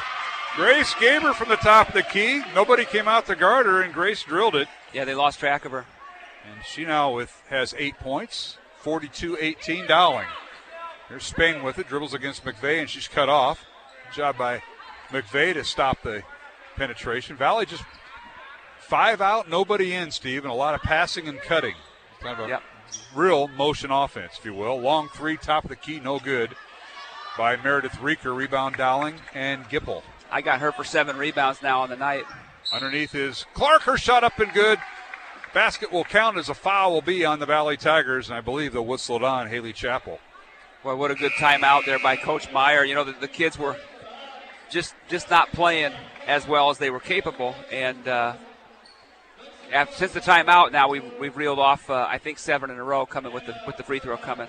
First team foul on Valley, and on Chapel foul number 2. Free throw coming for Clark, and it's good. So Caitlin tonight with 16 points. She's 2 of 3 at the free throw line. And Dowling leading 45-18. 5:15 remaining here in the third quarter from the Dowling gym. Place is filled up. Why wouldn't it? It's Dowling and Valley. Boys game to follow here on Iowa Catholic Radio. Plummer with it. Gets the pass, rotated back to Bernhard, and it'll be over and back as Bernhard could pass from her teammate. Turnover That's against the Tigers. One. She's talking to her coach as if to say, I wasn't really looking for that pass or expecting it. Coach Segrist just had a seat. He doesn't even know what to say. All right, Clark for 3. Good, top of the key, and Valley had nobody out on her. So Caitlin with another 3. That is her third 3 of the night. She's got 19. And it's 48-18 Dowling. Runs by 30. This is their largest lead of the night here, Steve. 9th grader Anna Spain got past her defender. I think that might have been Gipp or maybe Ella McVeigh, and then drew the foul on Lexi Bowles. All right, free throw good by Spain, who's at the free throw line. Anna Spain, a 5'7" freshman. It's the first free throw. That's her third point of the night. And they gave the foul to Bowles. That's her second. Second free throw is no good. Rebound Dowling. Brianna Rodriguez in there. Gets it to Clark. Clark, pull-up jumper from the right elbow. Good. Chapel can't back down from her. Caitlin's on another one of those hot streaks where she's knocking everything in from different nice places. Move by Spain down the lane. Her shot no good with the left hand, and ball goes to the floor. Looks like a jump ball, Mark. It is. Ball comes back basketball. to the Maroon, Trying to see what the bottom of the pile. Well, I'll tell you, Anna Spain has impressed here lately off the dribble, hasn't she? Like that left hand, like her dribble penetration. Yeah, from the top of the key. She's been able to get around the Maroons 2 or 3 times here in the third quarter. All right, Erin Kleppe into the Dowling lineup, number 33. Kleppe, first action for her 5'10" tonight. Senior. I believe she moved into the area from, I wrote this down earlier. Mark, you're all things Dowling. We depend upon you for stuff like this. She moved in. Her and her family moved in senior year. Yeah. Kleppe, I want to say Cedar Rapids, and I'll be corrected, I'm sure. Here's Clark with it. Dowling with the ball, leading 50-19. 31-point lead for the Maroons. Largest of the night.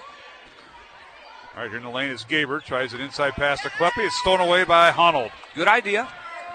Outlet pass goes to Chapel. Gets it to Honnold. Give and go layup. Good. Hey, how about that pass from Chapel to Honnold, and Alex drilled it. 6 points now for Honnold. All of her shots, Mark, have come in, basically driving shots in the lane. She hasn't taken much outside. Here's Clark, pull-up jumper at the free throw line. Good, right over Plummer. Yeah, just no answer for her. She's been 23 points for Caitlin Clark. 52-21 Dowling. But the ball is Bernhard for the Tigers. Corner three, up, in and out, no good by Plummer. And bodies hit the floor as Chapel collides with Clark. Loose ball. And it'll be a loose ball foul on Chapel. So Haley picks up her third foul. Caitlin bounces off the floor. And she'll have a seat on the bench. And a timeout called by Valley. This will be a full timeout. We'll take one ourselves. 3 minutes and 30 seconds remaining, third quarter. It's Dowling 52, Valley 21 here in this girls' contest. From the Dowling Gym, we'll be back in 1 minute on Iowa Catholic Radio. Thank you to me & Sons for your support of Dowling Catholic High School basketball. To me & Sons is an Italian family restaurant with old country authentic Italian food. Enjoy the local atmosphere where you may even spot a priest, politician, or even Willie Farrell. Take advantage of To me & Sons bocce ball court with the kids while enjoying Tomia's homemade bread, pasta, and real Italian homemade desserts. To me & Sons is located on Southeast 1st Street, just south of downtown Des Moines and around the corner from Graziano Brothers. 515-282-7976, ToMeAndSons.net. We are grateful for your prayer and financial support of Iowa Catholic Radio. Hi, this is Tony Calumet. Would you consider a year-end tax-deductible gift? You have until December 31st for your gift to be used on your 2019 tax return. You can give online at iowacatholicradio.com, through the Iowa Catholic Radio app, or call 515-223-1150. Thank you for supporting Iowa Catholic Radio, and from the staff, Merry Christmas from Iowa Catholic Radio.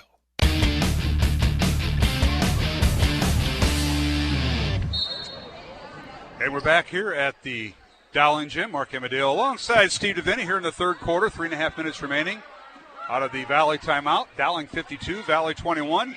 And a full court press laid on by the Tigers, but the Maroons go coast to coast. So a layup up and good by Dowling's. Was that Gaber, I believe? That was Meg Simplot. Yep, she was the one who ended up with it after the kind of the scramble situation. That was 2-on-1 fast break after Dowling broke the press. Simplot with her 5th point. 54-21 Maroons in the lane. Shot no good by Plummer. And the rebound out to Dowling. A little momentum shift throughout the game, but the Maroons definitely have it back. There's Simplot again, layup, or rather Julia Moore again with a shot no good. And the ball stolen away by Moore. Good hustle play to get back on defense, wasn't it? Yeah, she lost the ball after the missed shot, and then she went back and got it. And the Maroons now, they have 5 new players in there. I believe they do. Here's Simplot's shot. It's no good. Actually partially blocked. Rebound comes out to Chapel for Valley. Brown for 3. It's no good. Maddie can't hit it. Rebound comes out to Chapel. Tigers continue with the basketball. Bernard with it. Anna Bernard gets it back out to Chapel. Coming off a ball screen set by Plummer. Over in the corner goes to Maddie Brown. Brown in the lane, stops, leads it for Chapel. Good defense by the Maroons. They swarm the offensive players for Valley, and a shot no good in the lane. Rebound Dowling. Here's Simplot with it in the corner for Gaber for three. No good. Follows her shot, gets the rebound. Gaber another three. Top of the key, good. That's a better spot. Grace, not afraid. Gaber with her third three of the night. Good balance scoring for the Maroons tonight. She's got 11 points. So now a turnover on Valley as they can push the ball in the front court. And a turnover by the Valley Tigers. 57-21. Hey, 36-point lead here, Steve. You might be help our listeners understand. It's a running clock now. Is there a point differential? It's 35 points. Anytime after halftime? And then it can go down to, I think, 25. Okay, yep. So anytime after. It's second half only. It's like football. It's only the second half. And it is a running clock, so will not be stopped. Corner three by Brianna Rodriguez, no good from the right wing. Offensive rebound, Dowling and Gipple. As I recall, the clock will stop in free throws. Yes, that they did add that after a few years. And now a shot up and no good by the Maroons. That's Julia Friedrich who checked in. Oh, Nye. And a whistle and a foul. And I think they're going to get Nye Tong for the foul. This is kind of a mismatch as Nye picks up her third foul, but she's guarding a 5'7" player. So Maroons may have to play without a post player because Nye. All kinds of playing time for all kinds of kids here with the lead being, 36 points. Third foul on Nye Tong. Valley with the ball. Inside is Plummer in the lane. Move. Shot no good. Tong with the rebound. Nice move. Couldn't get it to go, but nice little crossover there. Julia Moore in the front court. Handles a point for Dowling. Gets in the corner to Rodriguez. Brianna dribbles in the lane. Shot up and off the rim. No good. Tong with a strong rebound right around Plummer. Her putback is no good. And a rebound Valley. Tigers with it, and that is wise. And now we've got a turnover by the Valley Tigers here, Steve, on a charging call. Yep, nice play by Julia, the freshman. So Chapel picks up her fourth foul. Well, they got her for 5. She wasn't happy about it either. And a timeout on the floor as that is, that is the end of the third quarter. The clock doesn't stop, remember? So with the ball being inbounded, the quarter's over. Ever see that very often, Steve? No. We started looking at each other like, what's going on here? So it's 57-21 as we come to the end of the third quarter. Dowling with the lead over Valley. Back with the fourth quarter in this girls contest in 1 minute on Iowa Catholic Radio. Support for Dowling Catholic Sports 365 is provided in part by Ashworth Vision Clinic with 2 licensed optometrists, Barbara Sheets, a Dowling Catholic graduate, and Dr. Todd Pedig. The Ashworth Vision Clinic team provides complete eye exams, contact lenses, glasses, glaucoma testing, and pre- and post-operative care. Ashworth Vision Clinic is located at Ashworth and 60th Street in West Des Moines. 515-440-4610. Online at ashworthvision.com. The Catholic Tuition Organization provides the best tax savings over any other charitable giving in the state. 65% of your contribution directly reduces your Iowa income tax liability. Plus, there are still federal deductibility options to further save on taxes. Find details online, ctoiowa.org. All this for the kids and their future.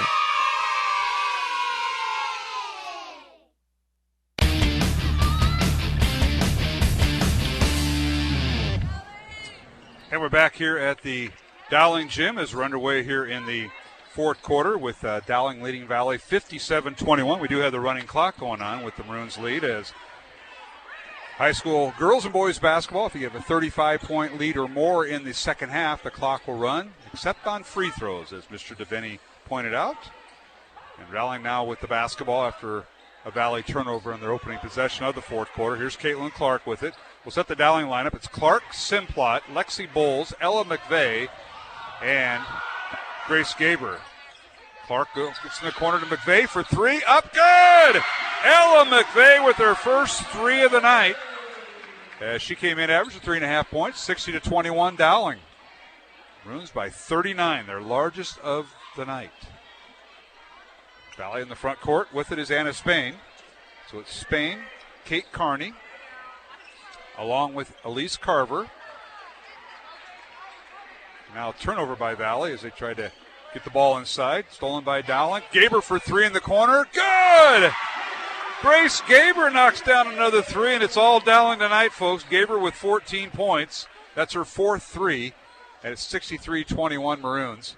Off a really nice assist there by Caitlin, who follows it up with a steal, and we're going the other way. 42-point lead. Clark in the lane, and her layup is up and short. Ball slapped around, and Valley retains possession.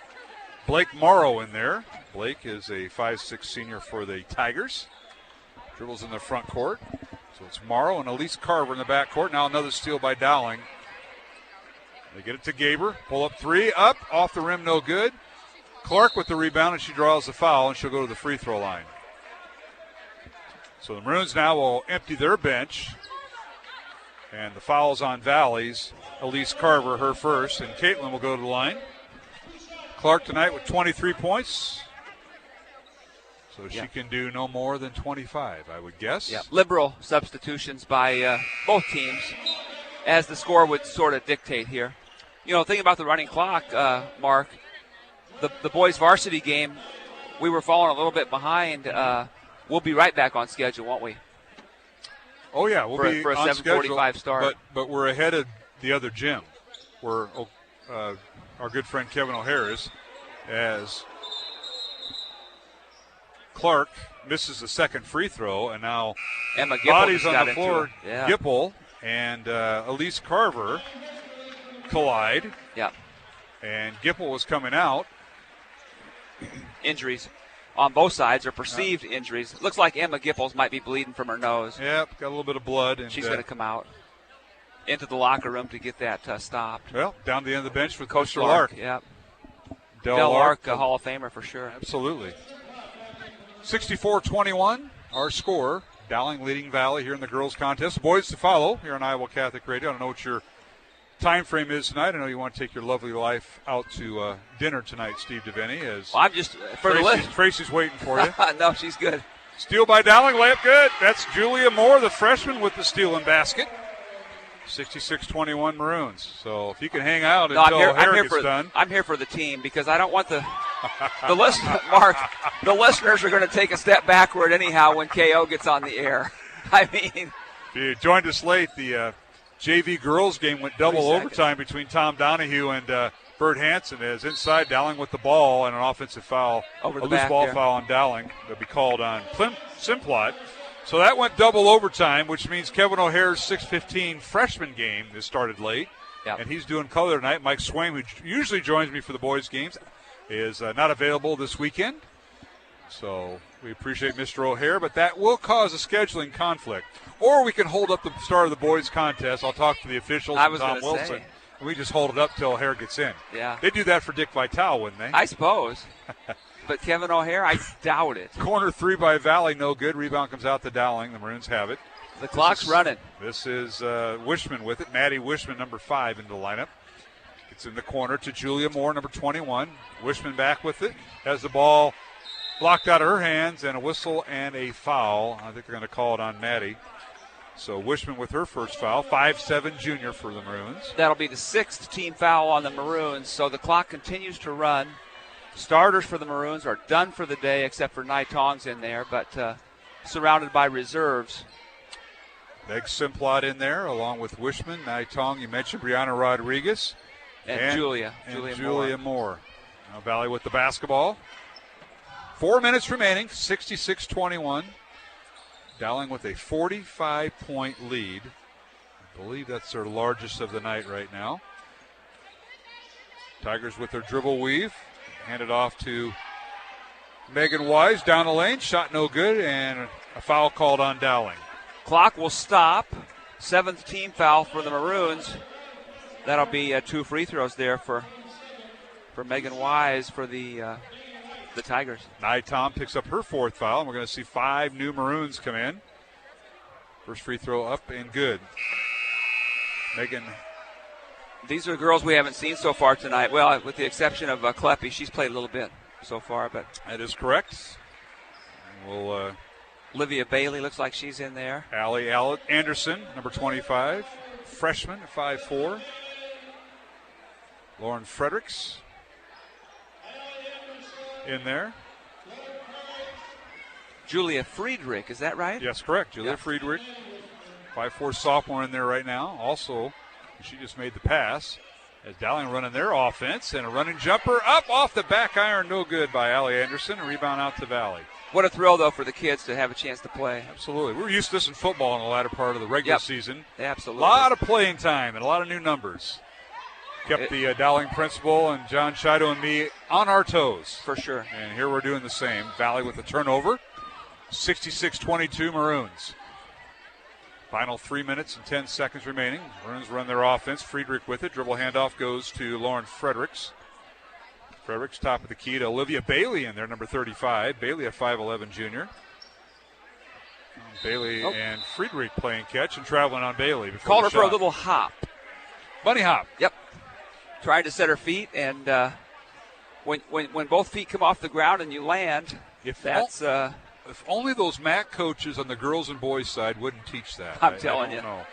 What we tell our kids is whatever it takes. Yeah. Until the official calls, and then things change.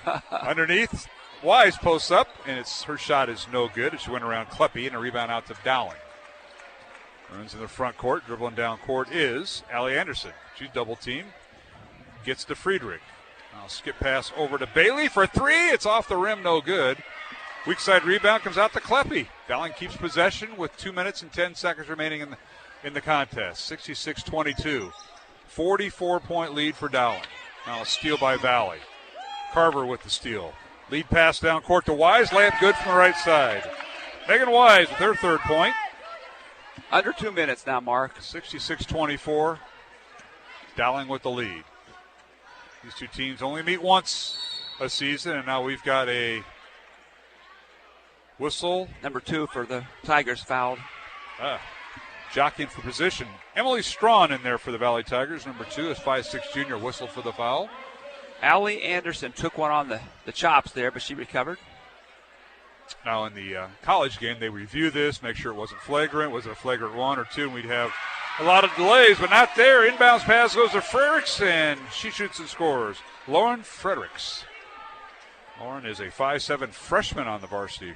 That's fun for her. I'm sure she played a little bit tonight. Valley with the ball. Inside is Bernard. Her shot no good. Check that. It was Wise with the missed shot. Rebound Dowling. Minute to play. 68-24 Maroons. Now a long three coming by Bailey. It's no good. Weak side rebound Dowling. Put back shot no good by Fredericks. Yeah, Fredericks just didn't get her feet set there. And back comes Valley. A shot no good, and a whistle and a foul on Dowling. Whew. Valley pushed the ball down court. Couldn't get the shot off by Wise, but she drew the foul, and she'll shoot 2. Fouls on Kleppe, her first.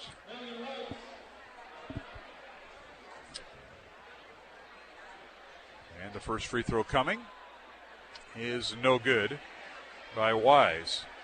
Tomorrow, the Dowling wrestling team traveling to the Keith Young Invitational up in Cedar Falls. They'll wrestle at 10 o'clock. Head coach Kevin Stanley and the Dowling wrestlers are coming off a triangular yesterday. The second free throw is good by Megan Wise as Dowling defeated Ottumwa 61-15 and losing to 7th-ranked Waukee 45-16. So the Dowling wrestlers 1-1 and heading to the ever-tough Keith Young Invitational, where there'll be 15 teams up there, Steve DeVinny.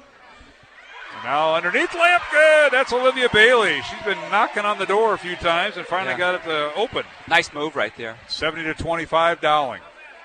20 seconds remaining. Valley in the front court. This is Strawn with it.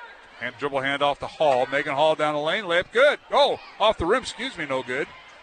Rebound by Wise, and her putback's no good. Gets her own rebound. Forced a shot there, and Bailey with the rebound. Olivia Bailey, and that'll do it. 70-25 will be our final score as Maroons launch a half-court shot that won't fall.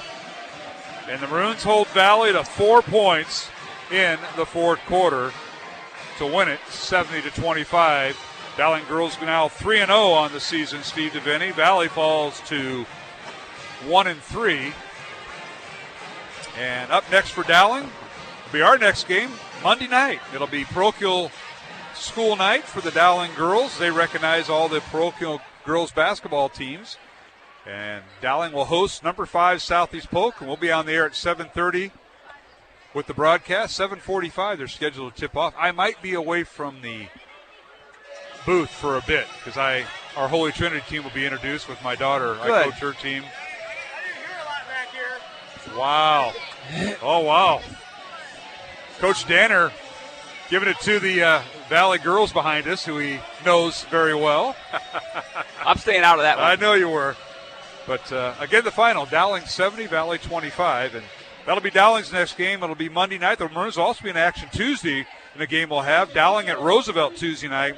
And then we'll be on the air at 6 o'clock for that one. So next week it's Southeast Polk ranked 5th on Monday, number 11 Roosevelt on Tuesday, and number 4 Johnston, or rather Ankeny on Friday for the Dowling girls. For the Valley Tigers, next Tuesday they'll be back in action. They'll be hosting Ankeny Centennial, who's ranked 8th. That'll be a 6:15 doubleheader. On Friday, Valley will host Mason City. They're 8th ranked out of Class 4A. That'll be a 6:15 girl boy doubleheader.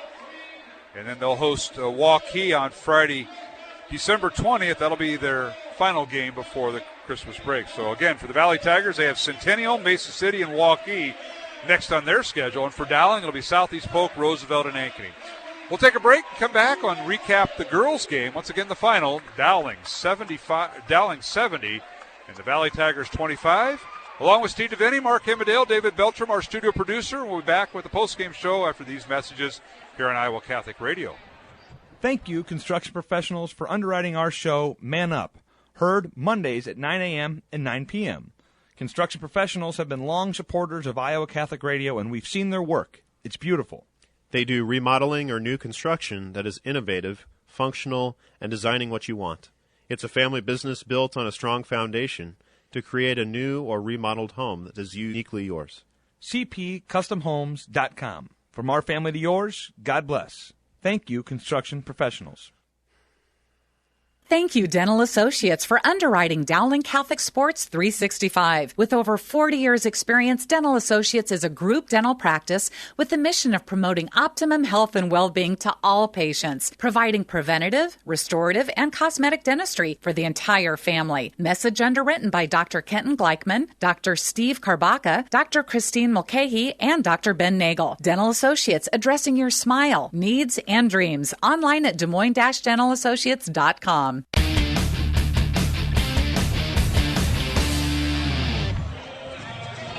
And we're back here at the Dowling Gym as the boys' teams are warming up right now. It's the Dowling girls defeating Valley 70-25. As the Maroons improve their record to 3-0 on the season, ranked 2nd in Class 5A. Valley falls to 1-3, and they were 12th ranked coming into this contest. Let's take a look at the scoring in the contest here, Steve DeVinny. As the Valley Tigers went 8 of 16 at the free throw line. They had nobody in double figures as they were led by Alex Honold with 6 points. She was followed by Megan Wise with 4 points. Also Grace Plummer with 5. So single-digit scoring for Valley. Rounding out scoring for the Tigers, Meredith Reeker with 3 points. Anna Spain with 3 points. 2 points for Anna Bernhardt. And 1 point for Maggie Hall. For Dowling, the Maroons were led by, they had 3 players in double figures, Steve. Led by Caitlin Clark with 23 points. 14 points for Grace Gaber. Grace tonight with 4 3-pointers and 1 2-point basket for her 14. 10 points for Emma Gipple. Gipple with 2 3-pointers on the evening. And then single-digit scoring for Dowling, led by Meg Simplot off the bench with 5 points. Nai Tong, Lexi Bolts with 4 points each. And 2 points each for Julia Moore, Olivia Bailey, and Lauren Frerichs to round out scoring for Dowling. The Maroons were 3 of 6 at the free throw line. So Dowling outscoring Valley 13-4 in the fourth quarter to win it 70-25. Mr. DeVinny, up next, the team that knocked Dowling out of the postseason last year, the Southeast Polk Rams, who last year at the state tournament in the semifinals knocked Dowling out 72-61, and they're ranked 5th this year. Tracy Daly's the coach, and that's who the Dowling girls have Monday night, and a game we'll have here on Iowa Catholic Radio as they recognize all the parochial school girls basketball teams. Yeah. That should be a really good matchup. 2 top 5 teams again. Absolutely. Southeast Polk in girls basketball the last as long as I can remember, 10 or 15 years, has really, really had a good run. And after last year when Southeast Polk knocked Dowling out, the Rams played the Valley Tigers for the state title, and Valley, led by Zoe Young, a 65-60 win in the 5A state championship. That was a really well-played game night. Yeah, that was enjoyable to watch. It certainly was. So that's the final from here in Game 1. Deviney, I need you to stick around until Coach O'Hare is done in Game 2, if you wouldn't mind. Happy to do it. And we'll get the score sheets all flipped around again. The final, if you joined us late, the Dowling girls defeat Valley by the score of 70-25. And we had the running clock, Steve, for the final? I would say most of the second half, because I looked up with at least halfway through the third quarter, and it was running. And I just had sort of forgotten about that rule. You know what? It was at the end of the third quarter because the third quarter ran out with the ball not being in play. Yeah. And we're looking at each other like, what did we miss? So, all right. We'll take a break, come back, as we'll preview the boys contest here on Iowa Catholic Radio. Dowling and Valley, and along with Steve Deviney, Mark Hemedale back with the boys game here on Iowa Catholic Radio. Dowling 70, Valley 25, the final in the girls contest. We'll be back after these messages here on Iowa Catholic Radio. Support for Iowa Catholic Radio's broadcast of Dowling Catholic sports and activities is provided by Kemin, a global ingredient manufacturer using science to transform the quality of life for 80% of the world. Kemin is on the leading edge of molecular science, manufacturing more than 500 specialty ingredients for the human and animal health and nutrition, pet food, aquaculture, nutraceutical, food technologies, crop technologies, and textile industries. Kemin strives to sustainably transform the quality of life every day for 80% of the world with their products and services. Kemin, using science to transform the world. Online at kemin.com. Thank you to Mercy One for their support of Iowa Catholic Radio. From the cardiovascular experts at the Iowa Heart Center to the pediatric services of Mercy Children's Hospital and Clinics, Mercy provides complete care for Central Iowa's adults and children with more than 50 primary care and specialty clinics in the Des Moines area. Find a convenient Mercy One location near you. Online at mercydesmoines.org.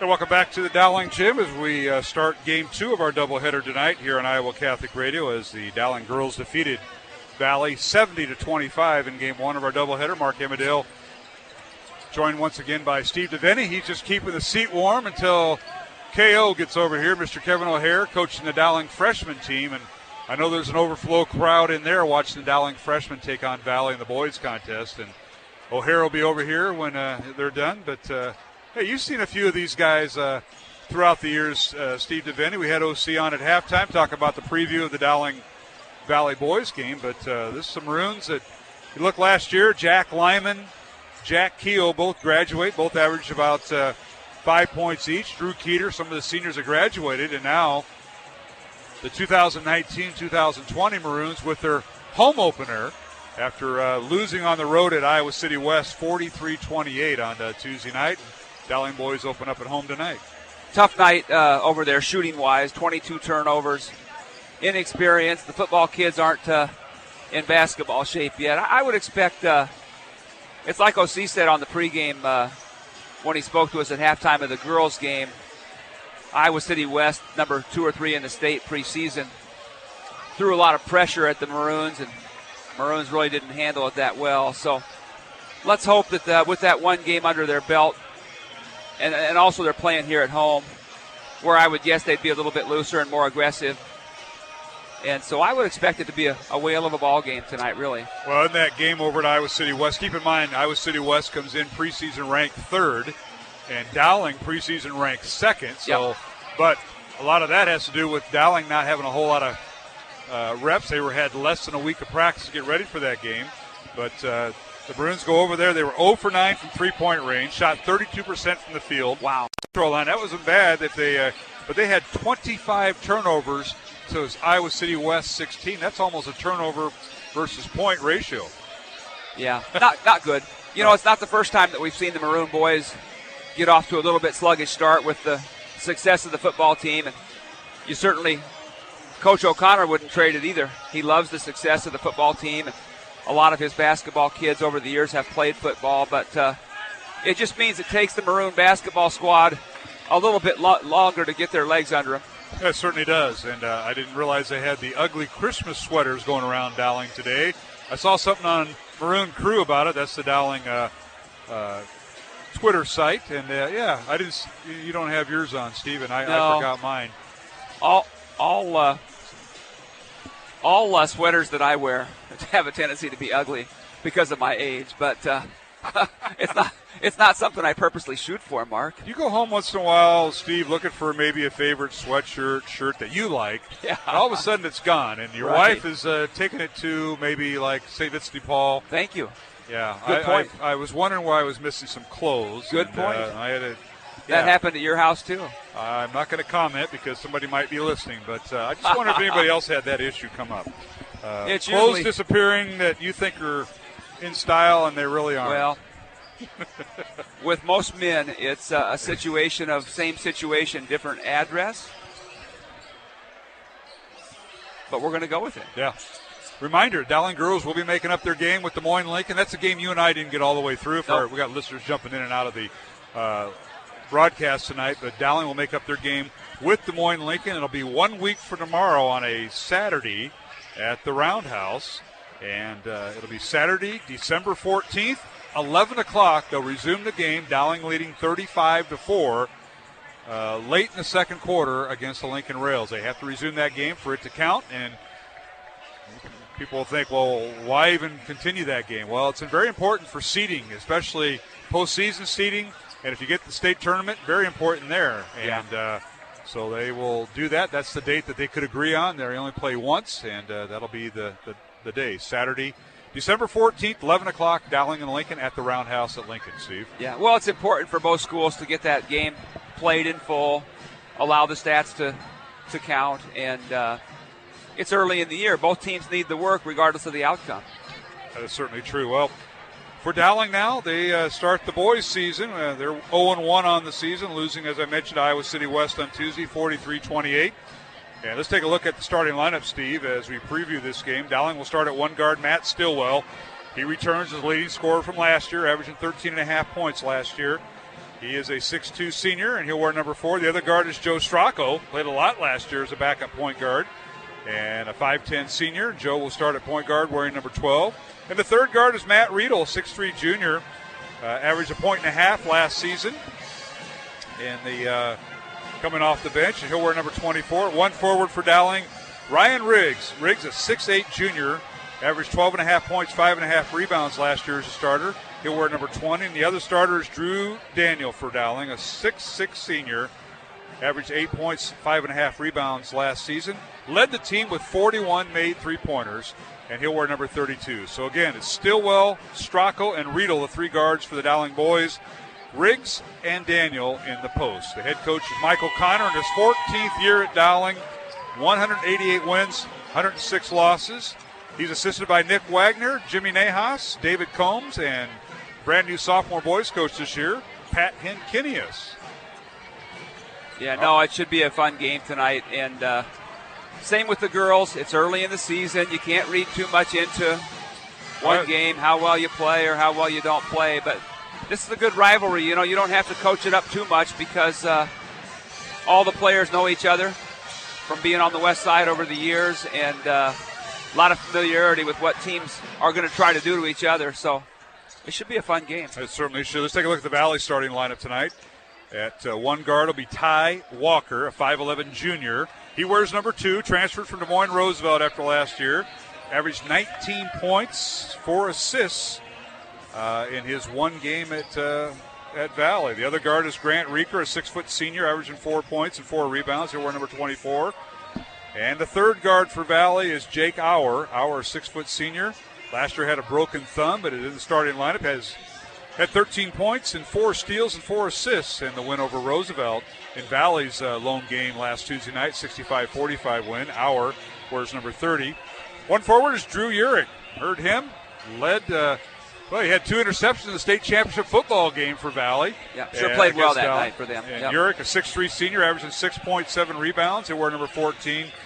And the center for Valley is the left tackle on the football team, Colby Christensen. 6'8 senior, 230 pounds, had a shoulder injury a year ago and also sat out with an ankle injury last year. And he starts in the paint for Valley. He'll wear number 34. Yes, he is. So, again, it'll be Walker, Rieker, and Auer, the three guards for Valley. Urich and Christensen in the post. The head coach at Valley is B.J. Windhorst. In his 6th year at Valley, 96 wins, 24 losses, led him to a state title, an 80% winning percentage. Matt Carter's is his assistant. Eric Chappell and Brendan Jensen are the assistant coaches with Coach Windhorst. Valley with a record of 1-0. They defeated Roosevelt 65-45, as I mentioned earlier, Tuesday night. As the Tigers from last year, Steve, graduated all 5 starters. Trayvon Williams, our leading scorer. Evan Obia, Kwak Deng, Sam Stevens, Will Berg, who returns this year but out for the year. Berg suffered an injury, and he will not play this season. Oh, my gosh, the Hall of Famer right here. There you go, Coach. Yeah. And Michael Chamberlain all graduated, so BJ's got a brand new team. We'll take a break, come back with the tip-off between Dowling and Valley. The boys contest coming up here on Iowa Catholic Radio. Again, game 1 in the books. The Dowling girls defeat Valley 70-25. And the boys contest just minutes away from tip-off. Along with Steve DeVinny, Mark Amadale back after these messages here on Iowa Catholic Radio. Support for Dowling Catholic Sports is provided by Two Rivers Glass and Door, creating commercial glass and aluminum storefronts. Also serving your home needs by creating custom frameless shower doors, mirrors, glass tabletops, and specialty glass. Two Rivers Glass and Door. Design, fabrication, and installation. 515-222-4860. Online at tworiversglass.com. Two Rivers Glass and Door. Serving imaginations since 1992. Thank you, R&R Realty Group, for supporting Dowling Catholic Sports 365. R&R Realty Group is an Iowa commercial real estate owner and developer that provides services for all commercial real estate needs, including brokerage, interior space planning, real estate management, construction, and more. R&R Realty Group has been accommodating business expansions and real estate solutions since 1985, solving commercial real estate needs. R&R Realty Group, establishing long-term relationships built on trust.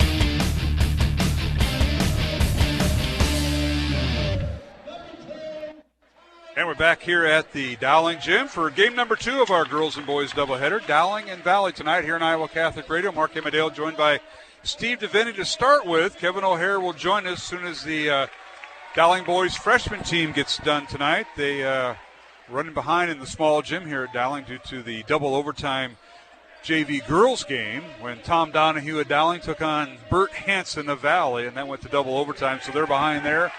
And we'll know when they're done as the fans will start exiting and moving into the big gym. But nonetheless, introductions being done on the court right now by PA announcer here at Dowling, Denny O'Grady. The Valley Tigers, a visiting team. I love these uniforms the Tigers have. They're all red with black numbers. Or is that orange, Steve? I'm a colorblind guy. It looks to me like that's orange. My goodness, not a bright orange. It's just a plain orange. Yeah. And orange and black, that's the school colors of Valley. Dowling in their home white uniforms with maroon numbers. That I do know. As the maroons being introduced, as it'll be Matt Stillwell, Joe Stracco, and Matt Riedel, the 3 guards for Dowling. Ryan Riggs and Drew Daniel in the posts.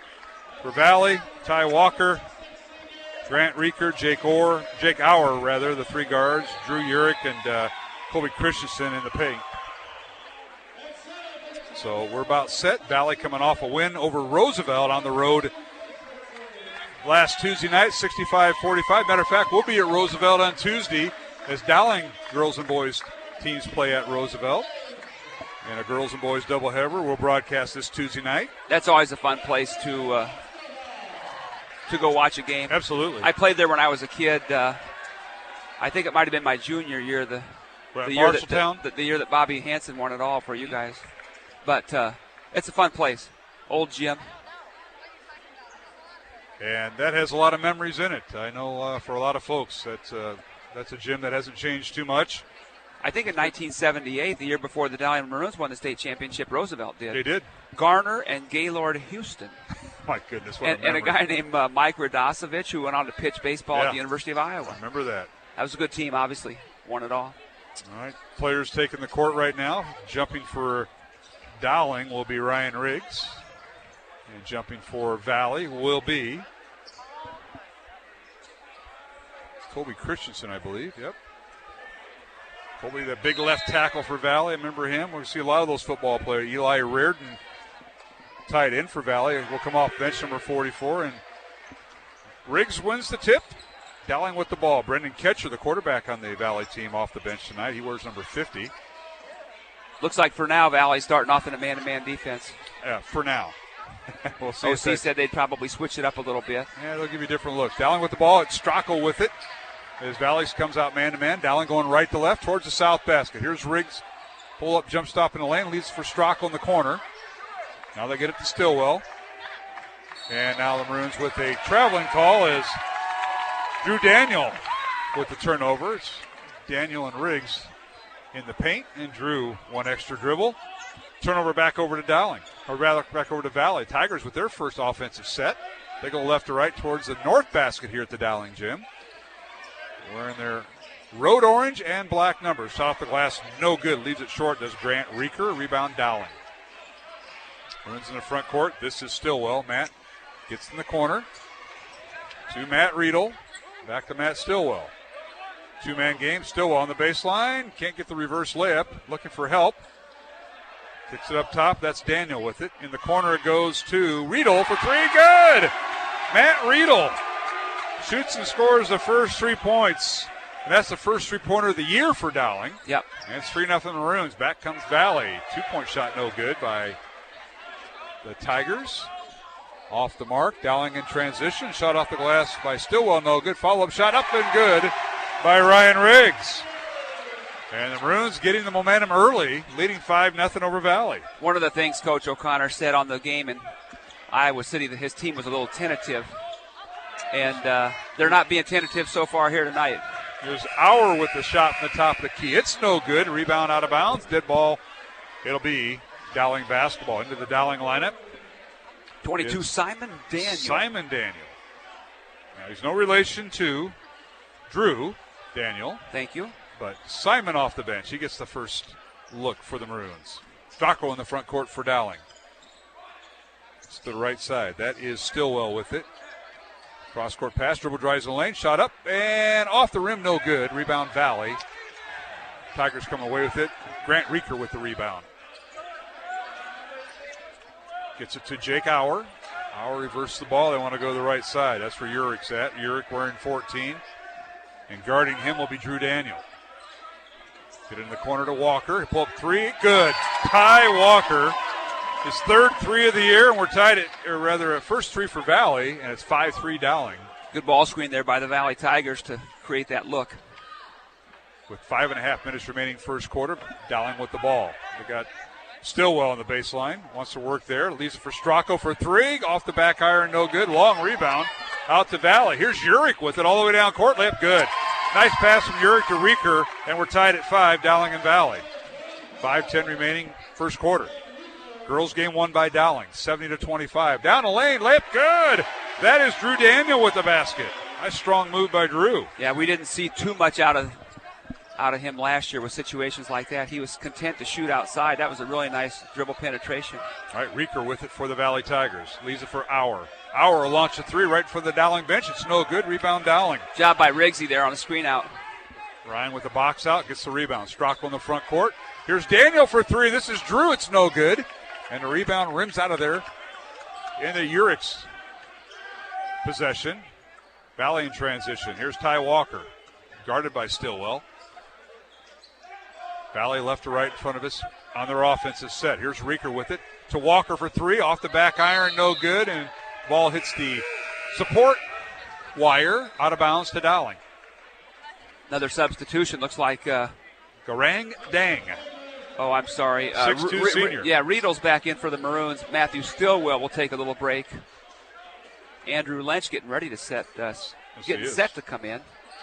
Walking up to the scorer's table. And Riedel back in. Strackel has it for Dowling.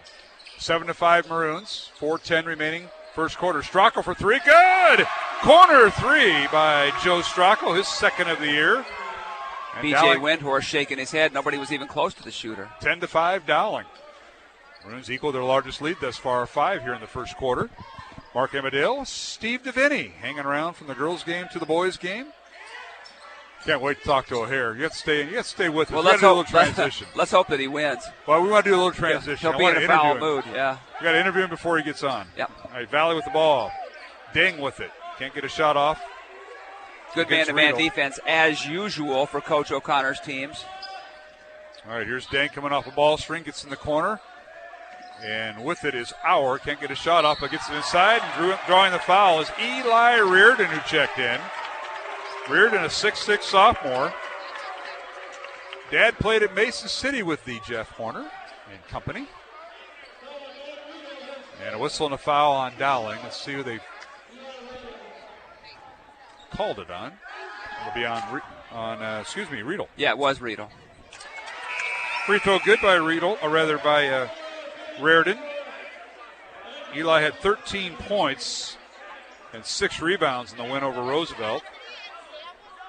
Second free throw coming. And it's short. Rebound Dowling. Daniel with the rebound. That's Drew Daniel. Outlet pass to Stracco to Stillwell. Dowling 10, Valley 6. 3:15 remaining first quarter. Dowling with the ball. Daniel with it. Free throw line. Gets in the quarter to Stillwell. Won't shoot it. Matt will get it back to Stracco. They work the right side. Look at Valley in a little 2-3 zone here. Steve, corner three, no good by Riedel as a shot over the zone did Matt Riedel. And a rebound out to Valley. Now a pull-up jumper, no good by Jake Auer. Rebound Dowling and Stracco. Both teams going cold from the field. Maroons in the front court. With it is Drew Daniel. Daniel underneath, a little give and go. His shot no good. Nice pass that time by Andrew Lynch, who checked in earlier. And the rebound comes out to Valley. We got a blocking foul in transition. Reardon taken to the hole, and a blocking foul called on Stracco. So Joe with his first foul, second team foul on Dowling.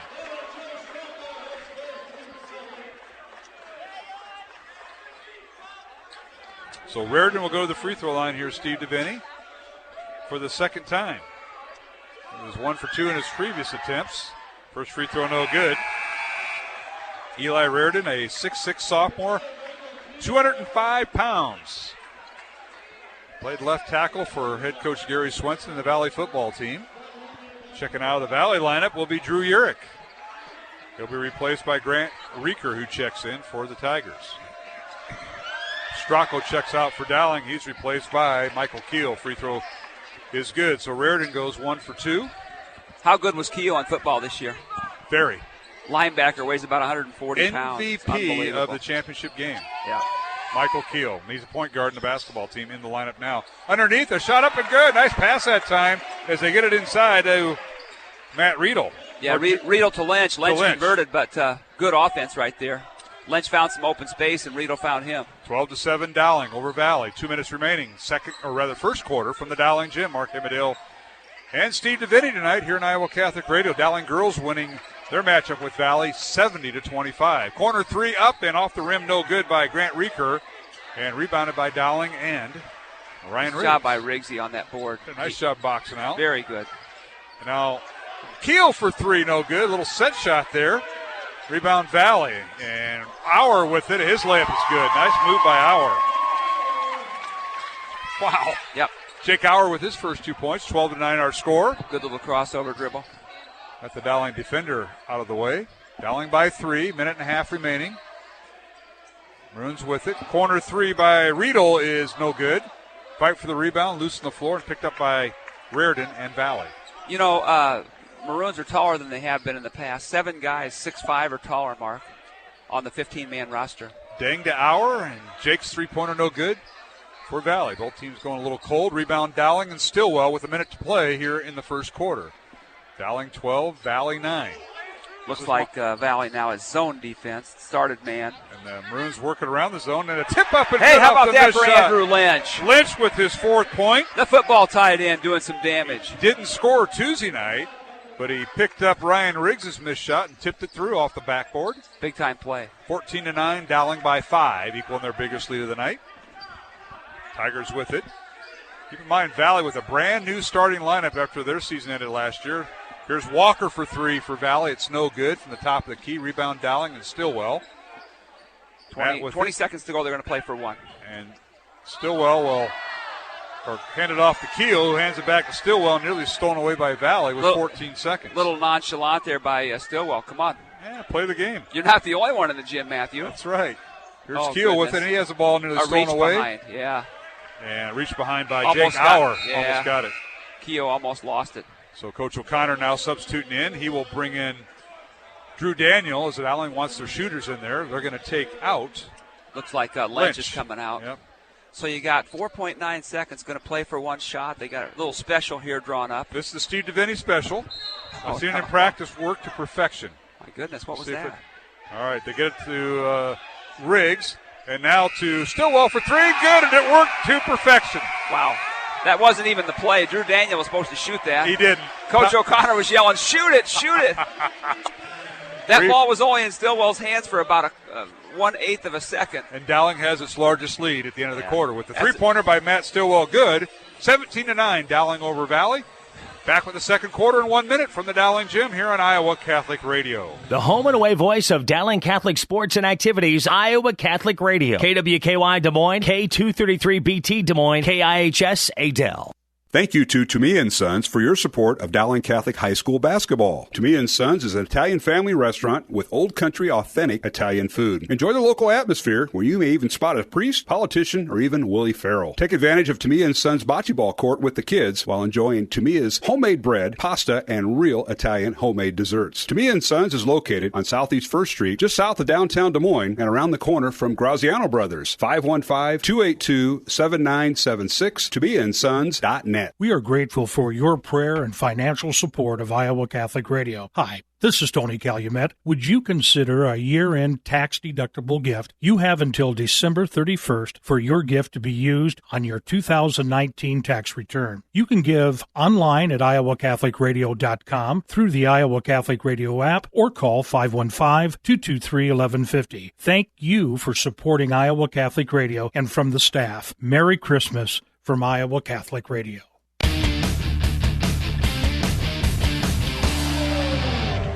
And we're back here at the Dowling Gym, underway here in the second quarter, and Valley with the first basket of the second quarter. Jake Auer a shot in the lane. It's 17-11. Dowling with the lead. Maroons had their largest lead of 8 at the end of the first quarter, as that three-pointer by Stillwell was good. So it's 17-11. Dowling with the lead and the basketball. It's Stracco. Over in the corner goes to Riedel.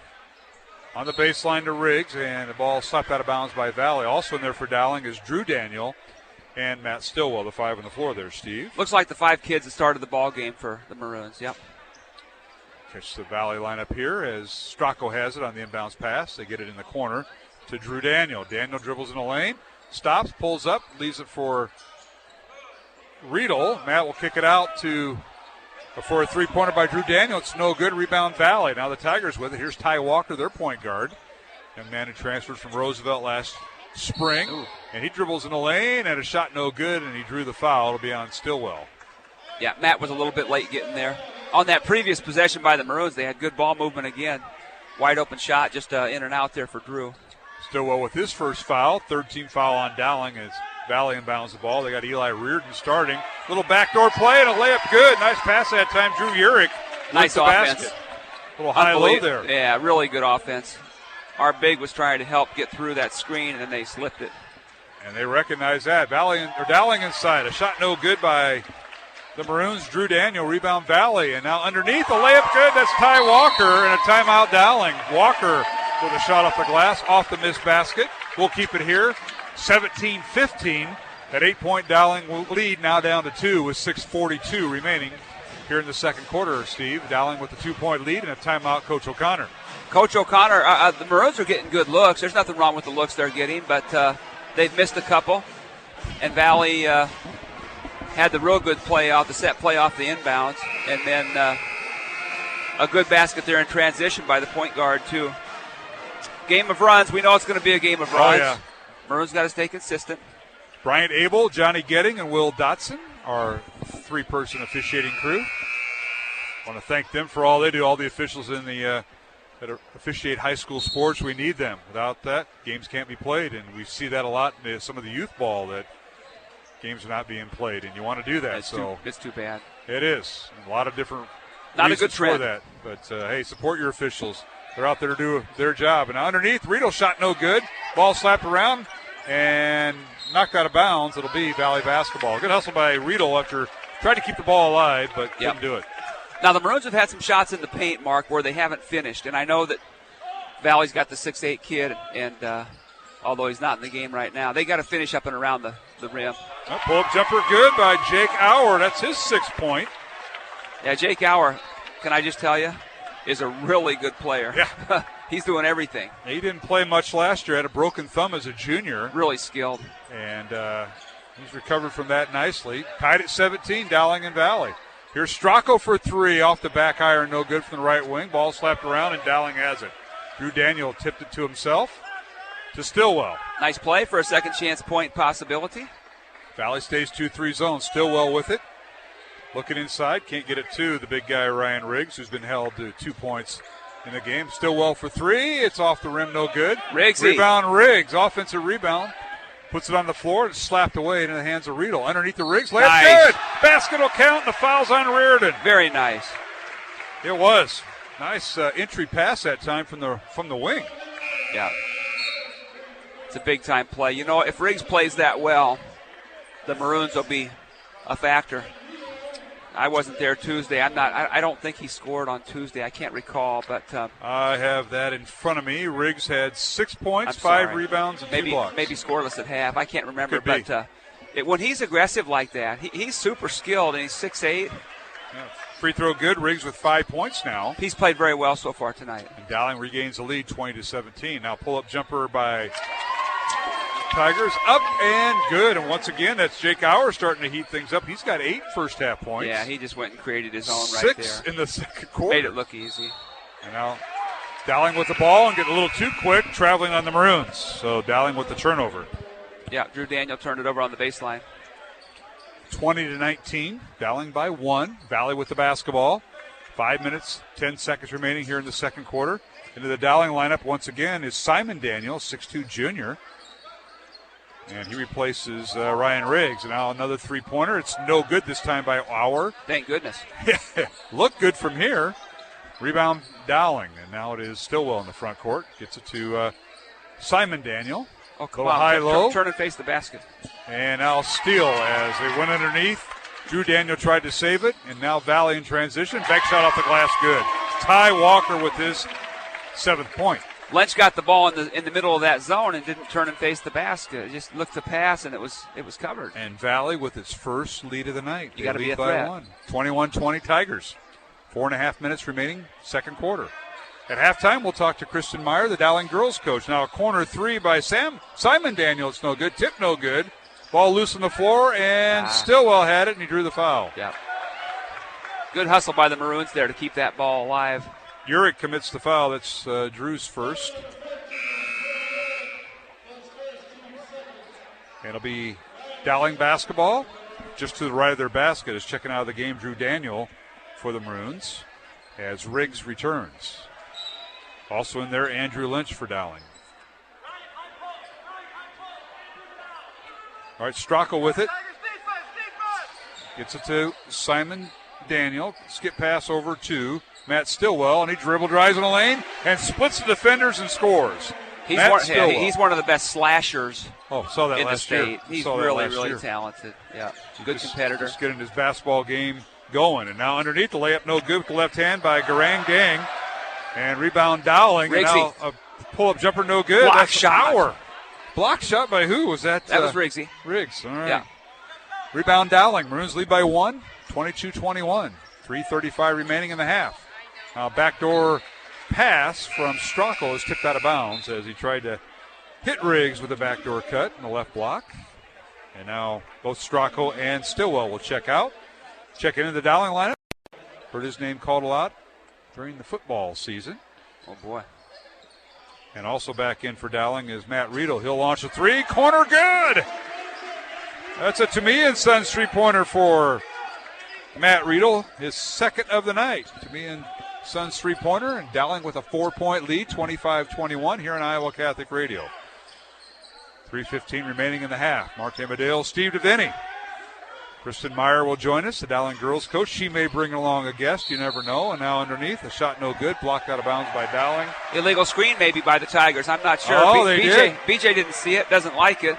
They're going to call it. Yep, called it on, I think, Christensen. Wonder what the call is. Yep. He doesn't know. He still doesn't know what the call is. So Colby Christensen picks up his first foul. And that's big. BJ wants to know from William Dotson, and I think he got it. All right, 25-21 Dowling, 3 minutes remaining in the half. Valley in their zone, now steal. And a jump ball. Looks like the Maroons are going to retain possession. So Dowling will inbound the ball, but they're zoning and we're bouncing the ball. That was a little bit ill-advised by Michael Keogh. Dribbling is what I meant to say. So Dowling will inbound the ball underneath their own basket. Riedel will throw it in. Dowling goes the box set. Here's Keogh, top of the key, dribble drives. Nice, leaves Michael. it for Riggs, and he wants to flush it through and can't get it done. Rolls off the rim. Goodness sakes. Rebound comes out to Valley. In transition, this is Jake Auer. Dribble handoff to Deng. Michael Keogh's doing a much better job on Auer. Yeah, well, why wouldn't you put the best defensive player? And now Auer went right around him. Layup is blocked. Blocked by Riggs. We got a foul on Riggs. Didn't let the shooter come down, and Riggs fell on top of him after he blocked the shot. Looks like just his first foul. It is. Ryan Riggs with his first foul. Let's see, team foul number 5 on Dowling, 3 on the Valley Tigers with 2.5 minutes remaining in the half. Free throws coming for Jake Auer, Steve. Just about the time that I said Michael Keogh was doing a good job on Auer. Auer. Right around him. Auer crossed him over. First free throw good by Auer. Having a pretty good first half. Looked like James Harden for the Houston Rockets. 9 points for Auer.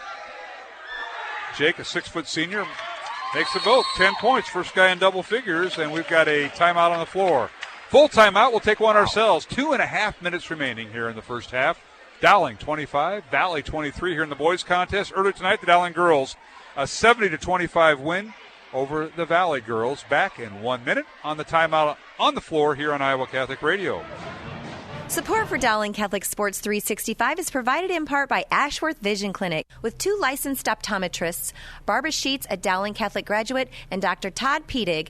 The Ashworth Vision Clinic team provides complete eye exams, contact lenses, glasses, glaucoma testing, and pre- and post-operative care. Ashworth Vision Clinic is located at Ashworth and 60th Street in West Des Moines, 515-440-4610, online at ashworthvision.com.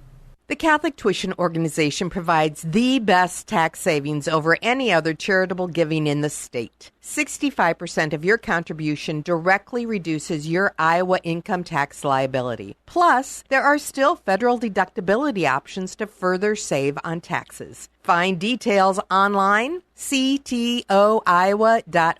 All this for the kids and their future.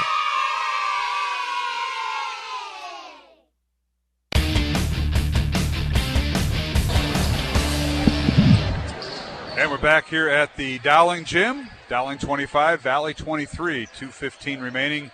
Second quarter here in this boys contest. Dowling with a 2-point lead. They have the basketball. Michael Keogh for 3 in the corner. It's no good in the left wing. Rebound Stillwell, and his put back up and good. He stole the ball right away from Eli Reardon. So a wide receiver steals it away from a tight end. The Reardon's a good-looking kid, a good-looking athlete. Just a sophomore, yeah. Really good strong. Pedigree. His family that played all over. Notre Dame, Nebraska, Mason City. And now inside, a shot up and good by... Auer has the green light. I mean, he can shoot it anytime he wants. He has got now 12 points. He is unrestricted. Kid with a broken thumb last year, and he's their leading scorer. Of course, Valley graduated all 5 of their starters on the boys' side. Yeah. And now Auer with the ball, and he draws the foul. Keogh will pick up the foul. Only 14 fouls. That'll be the 5th on Dowling. Neither team has shot any free throws yet. So Keogh will check out. That was his first foul. And Matt Stracco will check in. Or rather, Joe Stracco will check in. Joe, a 5'10 senior. Valley with the basketball. Ty Walker throws it in. Gets it to our man, Jake Auer. Auer, a 6-foot senior. Gets it to Walker for 3 right in front of the Dowling bench. It's no good. Still will let him have that one, too. And a rebound out to Dowling. Weedle with it. Outlet pass to Stracco. Minute 10 remaining in the half. Stracco dribble drives the lane. Jump stops. Kicks in the corner for Lynch for three. It's no good. Riggs with the rebound on the offensive side. Yeah, Riggs is just out jumping people now. Stillwell in the lane. Layup is up and good. Matt just knows how to do it, doesn't he? Talk about a slasher. Yeah. Great IQ. Just a great basketball player. 9 points for Matt Stillwell, who's held to 4 against Iowa City West on Tuesday. Getting his legs a little bit under him for hoops. Yep, 29-25. I don't think so much now. With 40 seconds remaining, Dowling by 4. Valley may hold for a high percentage I would think shot. maybe Valley will shoot it if they have a good one. I don't know that. I haven't heard BJ or looked over and saw him call for one shot, but they're really being patient here and trying to run some clock. Our man O'Hare just texted me. He said he's ready. Oh, are they done? They done playing? Yeah, but he's doing his post-game stuff. Yeah, go ahead. Hey, he can take over at the half anyhow. It's a good, I will let him good do transition. That. All right, 10 seconds remaining. Let's see what they got dialed up here for Valley as Auer has it. Coming off a ball screen by Reardon. Auer pull-up jumper, right elbow, off the back iron, no good. Rebound comes out to Dowling and Riedel. His three-quarter court shot is up and short. And we go to halftime with Dowling leading Valley 29-25 here on Iowa Catholic Radio. Steve DeVinny, what a first half we saw.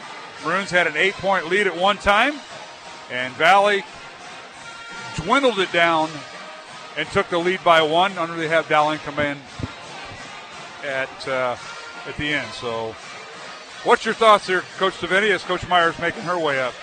It's been an enjoyable first half. It's highly spirited. Both teams are playing hard. Good defense. Some good athletes on the floor and some good basketball players on the floor as well. Certainly it's been fun. All right.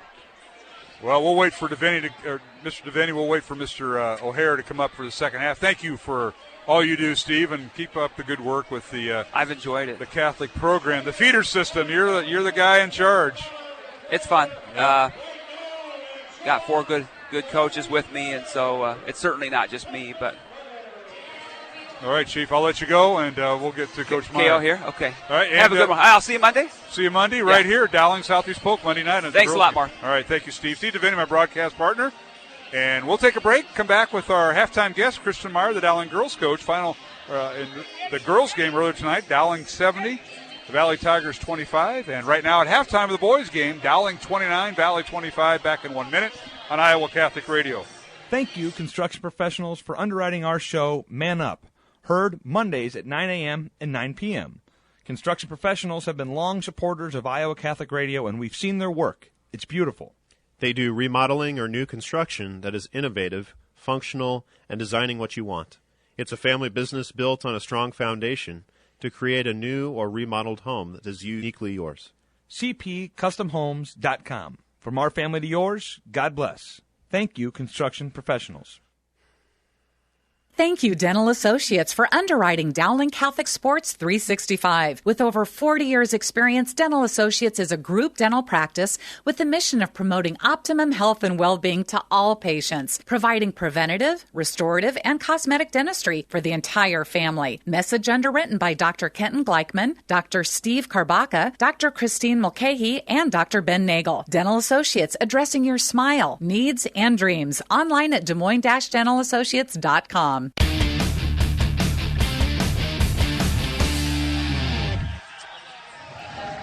Hey, welcome back to the Dowling Gym. Mark Amadale here at halftime as Dowling leading 29-25 in the boys contest over the Valley Tigers. I'm now joined by Kristen Meyer, the Dowling girls basketball coach, as the Dowling girls with the win tonight, 70-25 over the Valley Tigers. Coach, thanks for joining us here at halftime, and congratulations on the win. You're now 3-0 on the season.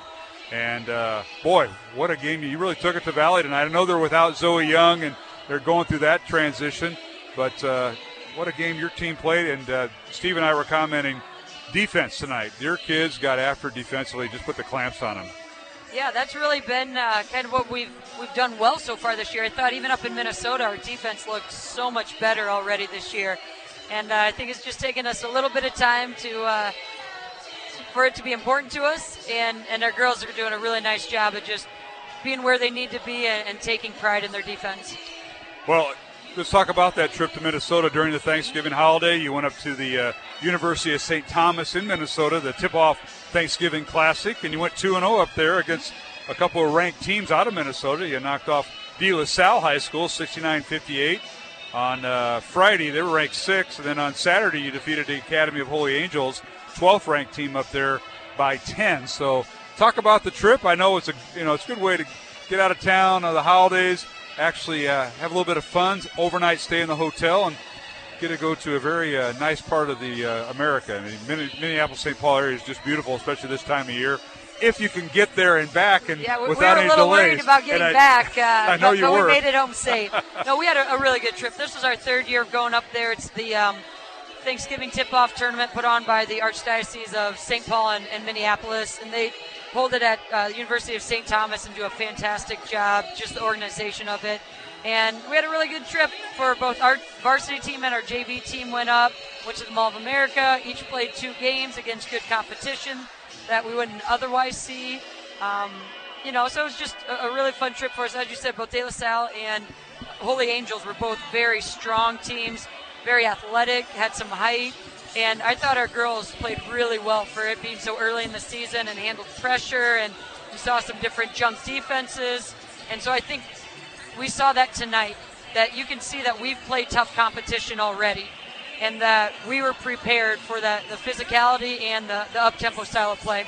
One thing about this team, I know everything kind of revolves around Caitlin Clark, and we all know what a special player she is, and how she presents to different teams. And you got a young lady who really can take over a game, but yet she wants everybody else to play within the team concept. And I know that's, as a coach, you try to get out, but you also have to have kids step up. And tonight, look at your scoring. 3 players in double figures, led by Caitlin with 23 points, but Grace gave her 14 points.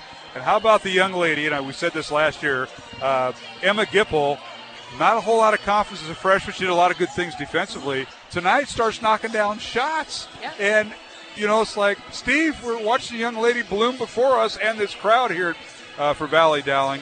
And you got to be happy with that performance by Emma Gipple. Yeah, and it's one of those things, to be honest, I saw the work she put in the offseason this summer, this fall. So her knocking down those threes wasn't a surprise to me. And, coming in, we thought we'd probably see a triangle and 2 to start. And so we'd need some people to knock down threes because they were all over Caitlin and Grace. Leaves Emma and Nye and Ella. And you're right, Emma came out and just missed her first 3, but then knocks down 2 in a row. Yeah. And shot with confidence. I mean, defensively, in her rebound, we've been counting on, for last year, this year. But that was really good to see. Meg Simplot hit a 3. Grace hit 4 threes. Just had different people stepping up and knocking down open shots, and that just makes the game fun. Well, tonight everybody played, and that's important. You can get your whole roster in. And I have to go back to your first game of the season, which wasn't completed, and that was the you shot so well, you shot lights out because the lights went out at Lincoln. Some of our listeners know about that game. You got a quarter and a half of a second quarter in, and that game will be resumed a week from tomorrow at 11 o'clock at the Roundhouse at Lincoln. But never been in a game like that, Coach. We've had the scoreboard go out. We've had a backboard shatter back in the old days of backboards when they were transitioned, let high school kids dunk, but never had a game end by power outage that was extended, and unfortunately it did, but you're going to resume the game over at Lincoln a week from Saturday. I think it's December 14th at 11 o'clock. Yeah, first for me as well. We stuck around kind of hoping we could play it that night, but that didn't work out, and those things happen. You figure it out, you move on, and you try to be flexible, so we're glad we could finish it next week. And well, really like your team, especially the post players. You look at this year, I know after last year's graduation, Nai Tong and Lexi Bowles really doing a good job in the post. They did tonight. They combined for 8 points between them. And I know you had some other kids step up. We mentioned Emma Gipple with 10 points. Grace Gaber with 14 points, knocking down 4 threes. And then Ella McVeigh, pretty steady running that point with Caitlin. She had a 3-point basket tonight and does a lot defensively, which I think as a team you did tonight. We talked about that. So you move on, you get the win, you're 3-0, and you take on the team that knocked you out of the state tournament last year, Southeast Polk, this Monday night. We'll have it on Iowa Catholic Radio, 7:45 tip-off, and the one time you meet Southeast Polk, and it's here on Monday. You got to be looking forward to the weekend. Oh, yeah. We are so excited to get to play them again, and we know anytime you play them, it's a tough one. They come out ready to go. They're physical. They're aggressive. So we're looking forward to it. It'll be a quick turnaround Monday, and then we play again on Tuesday. But it's what makes it fun, right? That certainly does. As long as the weather's good. We got to watch the weather here in Iowa. Well, Coach Marr, we appreciate you taking time to visit with us at halftime. Anybody want to give a shout-out? And we've got some people in Northeast Iowa listening. Already got the O'Connors. I got the O'Connors taken care of. They came down from Dubuque. Sure. So you're the other one from Moines. Well, actually, most of my family's here. We're doing Christmas this weekend. But I need to send a shout-out to, I think, one of our biggest girls basketball fans, Michelle, who works up in our cafeteria That's staff. Right, yeah. She said she'd be listening tonight. So, Michelle, I hope you heard a good game. Well, I hope so, too. At least in one. And the boys' game, well, we got a second half left here.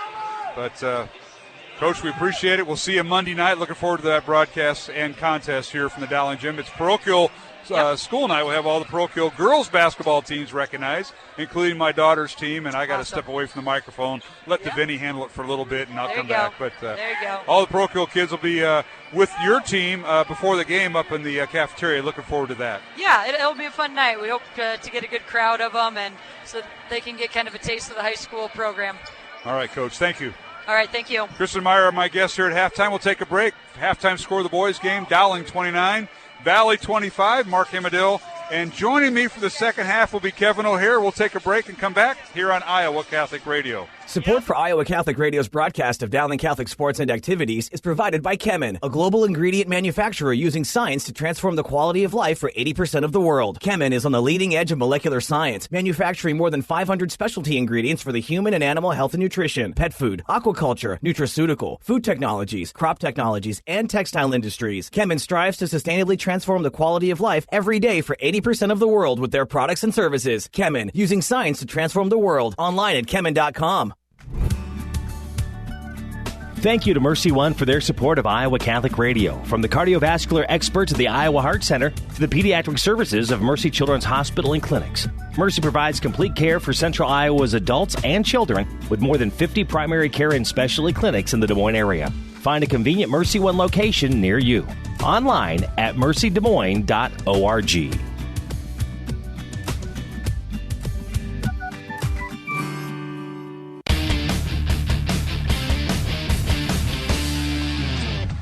And we're back here at the Dowling Gym, underway in the second half for the boys contest. Dowling 29, Valley 25. Want to welcome Kevin O'Hare to the broadcast after his busy night as Valley with the basketball. A three-pointer no good by Ty Walker, and a whistle and a foul on Stillwell, and that'll be foul number 2 on Matt as going to the free throw line for 3, I believe. Yeah, for 3 shots will be Ty Walker for Valley, who finished the first half with 7 points.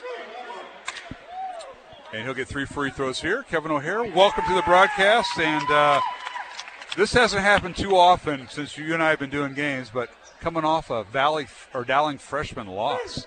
Yeah, we just got humbled pretty quick. I'm glad to be here. I wish it was better circumstances. But yeah, Valley just took us behind the woodshed. Wow. And that was your first game of the season? Yeah, first game. So, all right. All 3 free throws good by Ty Walker. He's got 10 points. And just like that, it's Dowling by 1, 29-28. Valley's had a 1-point lead in the boys contest. Dowling's biggest lead has been 8 in the first half. Here's a three-pointer by Riedel. It's no good. And the rebound out to Valley. It's been a good contest. And on the baseline, Walker, pull-up jumper no good. Rebound comes out to Stillwell. Stillwell pushes the ball, gets in the lane, kicks it to Stracco. Now back to Stillwell. Now Joe on the baseline gets to Stillwell, and he loses it. And it's out of bounds off of Valley. Colby Christensen. You can tell Valley's being really aggressive here first 45 seconds in. Oh, yeah. This has been one of those games. Try to run down some scoring here. Didn't have a chance to calculate the scores. Of course, there was no color guy here. Devaney left me because he knew you were coming. Right. That's a win for everybody listening. Let's not kid ourselves. Appreciate that. Leading scorer for Valley was Jake Auer. Boy, what a half he had. 12 points in that first half. Ty Walker was 7. Dowling with the ball underneath, and we've got traveling on the Maroons. Stracco got caught between dribbles there. Yeah, Valley kind of came out there in a 2-3 zone, and Stracco kind of got in the paint, which was good, but then the trees came out, and he got into a little trouble. Oh, they sure did. Valley in the first half, Jake Auer with 12 points. 7 points for Ty Walker. He now has 10. Drew Urich with 2 points. Grant Reeker with 2 points. And Eli Reardon with 2 free throws for his 2 points. Valley's looking to go in. Him and Riggs and the big guy for Valley are working hard against Oh, each yeah, other. that's been a great watch there. A three-pointer no good by Valley's Grant Reeker. Rebound Dowling and Riggs. Tigers are 4 out of 6 at the free throw line in the first half. Recalculating the scoring, so just I'm going to do a little bit in between here. Dowling with the ball. This is Drew Daniel with it to Riggs. Right elbow, shot up, and good. Rims through. I know that's something Ryan's worked on in the offseason, kind of that 10, 15, 18-foot jump shot. That looked really good from there. Dowling's leading scorer was Matt Stillwell in the first half with 9 points. Riggs now with 7 Good points. block by Riedel. Riedel with the gets it down to Stracco. Reverse layup. Good. How about that? Joe Stracco with his 5th point. And Dowling's lead is now 5. A little up and under from the little guy. Saw that. Used the basket to protect the block shot. 33-28. And now Valley with the ball. They have a little high-low. A shot inside, no good by Colby Christensen, starting left tackle of the football team. Rebound Dowling. And Omaha Ballou making his first appearance in the contest for Dowling. He's going to set the check in. For all those listeners that are hearing the crowd go crazy, Omaha just checked in here. He's getting ready to check in. Didn't play the first half, but he's going to play the second half. Three-pointer up and no good by Ty Walker of Valley. Young man who transferred from Roosevelt last year, Walker. Yeah, really good player, really good guard. guard. Once Coach Sanders resigned, Walker decided to play high school ball for B.J. Windhorst. Jumped in the travel portal. Yes, he did. He got the travel portal. He got transfer portal. Transfer portal, that's right. All right, in the corner, Daniel for 3, and it's off the back iron, rolls around, and won't get the Kevin O'Hare bounce. And the ball slapped in the backcourt, and now Valley with it. And they save it from going out of bounds. Dowling with the ball. Underneath, and a shot no good by Riedel, and he drew the foul, and he'll get 2 free throws. Riedel with 6 points in the contest. What a flurry there. 4 guys on the floor in the last 10 seconds diving after loose balls. Fouls on Valley's Jake Auer. That's his first foul. And free throws come. If you can't tell, the Valley student section moved behind us this year for some reason. And at the free throw line will be Matt Riedel. Free throw up and no good. All right, checking in for Dowling. Michael Keel, 5'9" senior, and the young freshman, Omaha Ballou, 6'7", 205 pounds. At 4 points, 3 rebounds in the loss to Iowa City West. Yeah, I know he's excited. He's chomping his bit to get back out after a game that he probably would tell you he did not play his best. And, folks, if you remember Caitlin Clark as a freshman and how well she was recruited, this young man is wanted by quite a few colleges right now, and he hasn't played even his second game as a high school player. So mature beyond his years. All right, second free throw, no good. Rebound Dowling, or rather Valley, as Riedel goes 0 for 2. He has 6 points. And a long 3 up and good by Jake Auer. He's got 15 points. And that is his first 3 of the night there, Kevin. Yeah, Valley's sitting in a 2-3 zone here. Oh, now they're trying to switch into a man. They went man zone the whole game, and now Riggs with the shot no good, and he hits the deck hard, drew the foul, and he'll go to the free throw line. Ryan Riggs. Yeah, they're going to call. Oh, check that. It's an offensive foul on Riggs. Yeah, Excuse offensive me. foul. That's Valley his second slid in. foul. It was really good positioning by Valley. Riggs hit the deck. I hope he's all right. He bounces up, and he'll have a seat on the bench, as Dowling will substitute in number 34, Andrew Lynch. So it'll be Lynch, Ballou, and Matt Riedel, along with Michael Keel and Drew Daniel. And a long three-pointer. It's off the mark, no good by Urich. Rebound comes out to Valley, and Reardon, his shot in the lane, no good, and a foul on Dowling. Yeah, big offensive rebound by Eli Reardon, who you may have talked about this in the first half. Oh, yeah. He's a sophomore. Played tight end in the football team. Yeah, comes from a long list of Reardon family members who could play some sports. They played at Notre Dame, Nebraska, Mason City is where it all started with his dad. Well, I'm a Nebraska guy, so that's the only one that matters to me. Nebraska and North Carolina, and I let you on the radio. I don't know how that Slim works. pickings for you. Reardon's first free throw is no good. Second one on the way. 33-31, Dowling by 2. Points. He had 13 points in the opening night, too. Yeah, off the bench. Yeah. Over Roosevelt. Rebound Dowling, as Reardon now misses both free throws, as did Riedel earlier. Now whistling a foul in the place. Getting a little physical, as we should say. Whistling a foul will be on Valley. It'll be on Jake Auer, his second. Dowling basketball, 13 foul. But check that, second team foul on Valley, 3 on Dowling. Maroons lead by 2 with 3:50 remaining third quarter. Mark Amadale, and yes, the Kevin O'Hare, the coach in the booth. You're just keeping everything warm until Swaim gets back. You know that. Where is Swaim? He's out of commission this weekend. Is all vacation again. Shocker. Can't tell you any more than that. Only guy I know that gets 42 vacation days a year. Guy works hard. He's on the golf course all summer, and he's next to me all winter. Works hard. All right, Dowling with the ball. Daniel for 3 off the mark. No good for Dowling. Great pass by Mike Keel. And the rebound out to Valley, and here is Auer with it. Love this kid. Playing well. He is. It's good to see him healthy, too. He's had some injuries. Broken thumb last year. Didn't play. Auer for 3, no good. Ball goes nearly out of bounds and tracked down by Dowling and Riedel. It's Riedel, sophomore last year, came off the bench. Matt has really grown up this summer. Said he beat you a couple times in one-on-one, and he's got his confidence. He lied to you, so. All right, underneath. A shot no good. We got a blocking foul called on Valley. And Michael Keel comes down. They have injured his back a little bit, but he'll go to the free throw line for 2. Fouls on Valley. It'll be on Trajan Thornton. Trajan's dad off to my left. Willie. Yeah, good football coach. Well, he was sitting there. There he is on the other side of other Valley coaches around here. Free throw is up and good by Michael Keel, MVP of the state championship football game in Class 4A. What a year he had. He did. And I know Coach OC is waiting for some of these football players to get their legs under them. Which they will. 34-31, Dowling by 3, 3:10 remaining, third quarter. Keel with the second free throw that's coming. Trajan Thornton picked up the fouls we mentioned. He just got into the game. He didn't play the first half either. Second free throw good by Keel, and he'll have a seat on the bench. Got to get that back stretched out after he landed hard. Stracco back in. Good minutes right there by Mike Keel. So it'll be Stracco, Lynch, Riggs, along with Omaha Ballou and Matt Stillwell, the 5 on the floor for Dowling. 3 minutes remaining, third quarter. Dowling by 4. Valley with the ball. They go right to left towards the south basket here at the Dowling gym.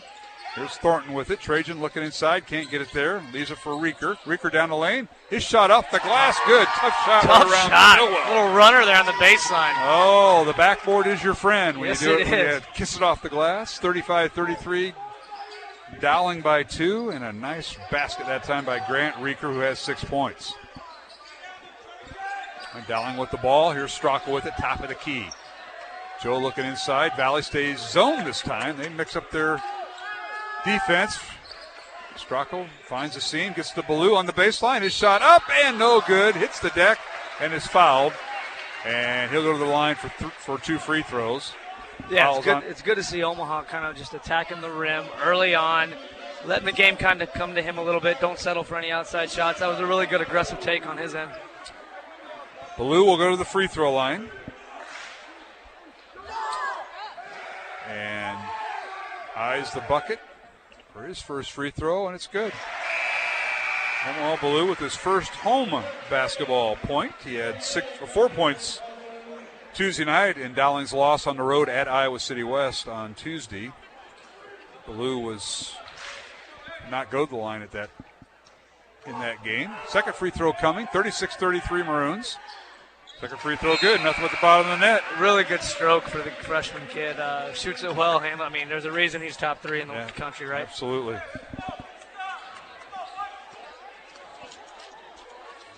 Oh, somebody handed me this. Score sheet from the Dowling freshman game. I'll read this later. All right, three-pointer on the way for Valley as they have it, and it's no good. Big defensive rebound by Omaha. Kicked up to Stillwell. Reeker with the rebound, or with the shot, and now Dowling attacking the glass here, Kevin. Second time the Maroons draw a foul, and this time Riggs go to the line, foul on Valley. Yeah, and I'm late to the party here, getting here in the second half, so this stuff might have been touched on, but Dowling's got, a size advantage out here with Riggs and Omaha, Andrew, Drew Daniel. Even the guards are pretty big with Absolutely. Matt Riedel and Stillwell, so I think they're trying to pound it inside and get to the rim. Riggs at the free throw line, hits the first free throw. He's got 8 points. He had 5 at halftime. Matt Riedel had 6 points at halftime. Andrew Lynch had 4 points at halftime for Dowling. So starting to come around. Second free throw also good by Riggs. And Dowling's lead now to 6. Riggs with 9 points. Valley with the ball. Dowling stays man-to-man. With it is Auer. Jake Auer guarded by Stracco. Picks up his dribble. Now reverses the pass over to Rieker. They work the left side now to Walker. To the high post, left wing. And they Shot work it inside. And Walker with the 2-point shot. Just on the line, it's good. Really good defense for Dowling there, too, for about 30 seconds, and then Walker got loose and hit a jumper. Walker with 12 points. Ty Walker, the Roosevelt transfer to Valley. 5'11 junior. 39-35. 4-point lead by Dowling, and a ball knocked out of bounds as Riedel back into the Dowling lineup. That will replace Omaha Ballou. Yeah, and I'm guessing OC wanted to give Blue kind of some minutes there, kind of get whatever nerves he might have for a home game out of his way, get him on the bench for a minute and a half, and then bring him back probably. Valley zones the out of bounds. They get in the corner. Riedel for three. It's off the rim. No good. Lives it short. Gets his own rebound. Hustle rebound that time by Matt Riedel. Great look by Matt. What he does well is shoots it. So we'll let him take that shot anytime. Dowling saves possession. Here's Strock on the lane. Got caught. Leaves it for Stillwell. And Dowling will work against this zone. Now Coach O'Connor calls out a play. A minute remaining in the third quarter. Dowling 39, Valley 35. Joined us late. Dowling girls rolled over Valley 70-25 in game one of our girls and boys doubleheader. We had the running clock the whole fourth quarter. Sounds like the score of my game, and I was on the opposite side. I had the score sheet of your game. We'll run down that in our post-game show maybe, or if we get a break. Can't wait. I look forward to that. 33 seconds here, a little short corner by the Maroons. They're going to take the last shot here, 30 seconds left. Yeah, just playing keep away. Valley's not pressuring the ball. Stayed in that 2-3 zone. Now, Coach Windhorst, got to remember, Valley has no returning starters back from their team last year. And the kids that are out there, one of them, their leading scorer, was hurt. And that was Jake Auer, who was out with a broken thumb. Truman Morse is out tonight, a junior who transferred from Roosevelt with a concussion. All right, here is Dowling with the ball. Riedel, pull-up jumper, no good. Tip, no good by Lynch. And we come to the end of the third quarter with the score. Dowling 39, Valley 35, along with Kevin O'Hare. I'm Mark Amadale, back with the fourth quarter in 1 minute here on Iowa Catholic Radio. Support for Dowling Catholic Sports is provided by Two Rivers Glass and Door, creating commercial glass and aluminum storefronts. Also serving your home needs by creating custom frameless shower doors, mirrors, glass tabletops, and specialty glass. Two Rivers Glass and Door. Design, fabrication, and installation. 515-222-4860. Online at tworiversglass.com. Two Rivers Glass and Door. Serving imaginations since 1992.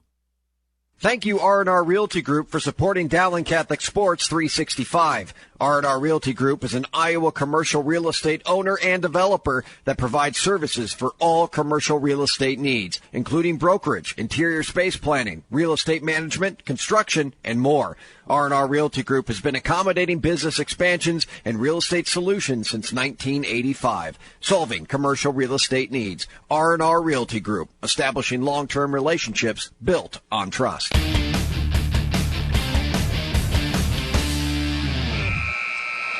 And we're back here at the Dowling Gym. Mark Amadale, Kevin O'Hare, 39-35 in this boys contest. We move to the fourth quarter. And, Coach, good to see you. I know your freshman didn't do very well tonight, your first loss. Yeah, you keep talking about that. I thought we, off the air, said. Trying to remember the score, but I'll let you present that later. Yeah. I guess practice tomorrow at 5 a.m. on a Saturday or something like that?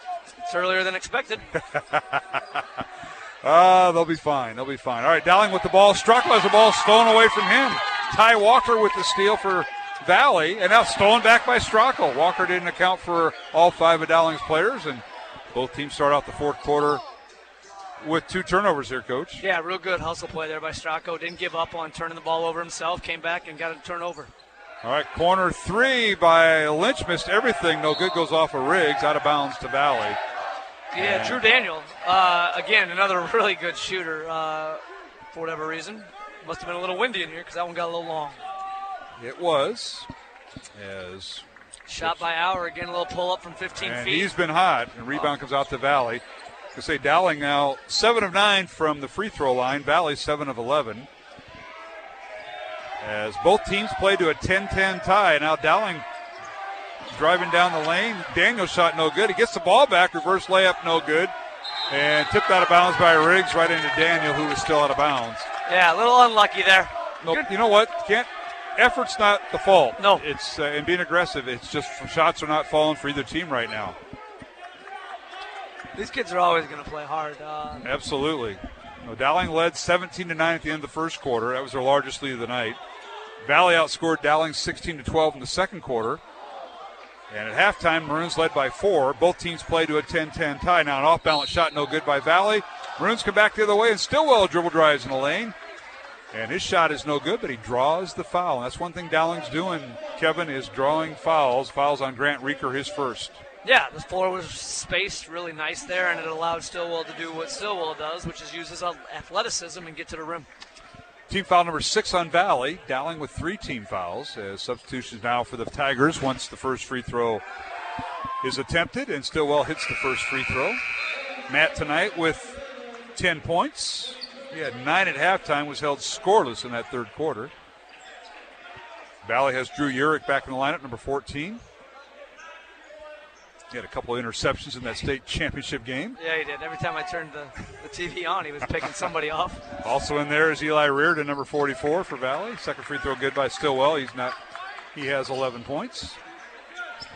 41-35, Dowling by 6. Tigers are 1-0 on the season. They opened up with a win over Roosevelt Tuesday. Dowling 0-1. Here's a block shot by Riggs as Walker had his shot blocked. Rebound comes out to Dowling, and here is Stillwell with the basketball. Dribble drives in the lane, kicks it out, and now we've got an offensive foul on Matt. As doing a good job on defense as Garang Dang drew the foul, and Riggs. Yeah, good take by Valley there. We're going to go to a timeout here. Stillwell with his third foul. Yeah, keep an eye on that here last 6 minutes. All right, timeout on the floor. We'll take one ourselves. 6:20 remaining. Fourth quarter, Dowling 41, Valley 35 here in this boys contest on Iowa Catholic Radio. Thank you to me & Sons for your support of Dowling Catholic High School basketball. To me & Sons is an Italian family restaurant with old country authentic Italian food. Enjoy the local atmosphere where you may even spot a priest, politician, or even Willie Farrell. Take advantage of To me & Sons bocce ball court with the kids while enjoying Tomia's homemade bread, pasta, and real Italian homemade desserts. To me & Sons is located on Southeast 1st Street, just south of downtown Des Moines, and around the corner from Graziano Brothers. 515-282-7976. ToMeAndSons.net. We are grateful for your prayer and financial support of Iowa Catholic Radio. Hi, this is Tony Calumet. Would you consider a year-end tax-deductible gift? You have until December 31st for your gift to be used on your 2019 tax return. You can give online at iowacatholicradio.com, through the Iowa Catholic Radio app, or call 515-223-1150. Thank you for supporting Iowa Catholic Radio, and from the staff, Merry Christmas from Iowa Catholic Radio.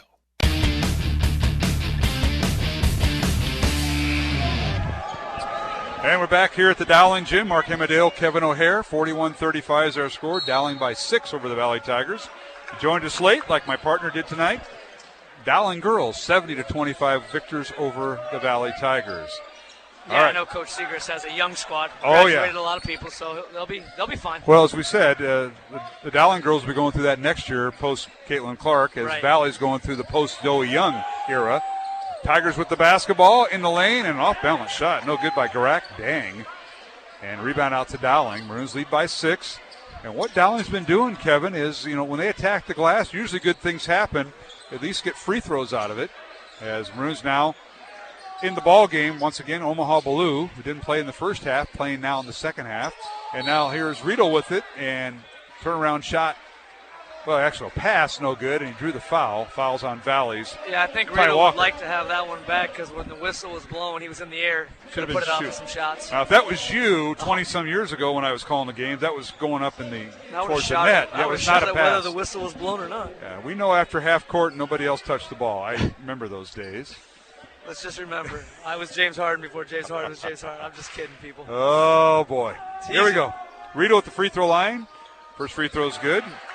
That's his first point of the second half. Matt with 7 points. Played a lot last year as a sophomore off the bench for the Maroons. Hit a growth spurt, too, this offseason. He did. 6'4"? I don't know what he is. 6'3". 6'3", okay. It listed.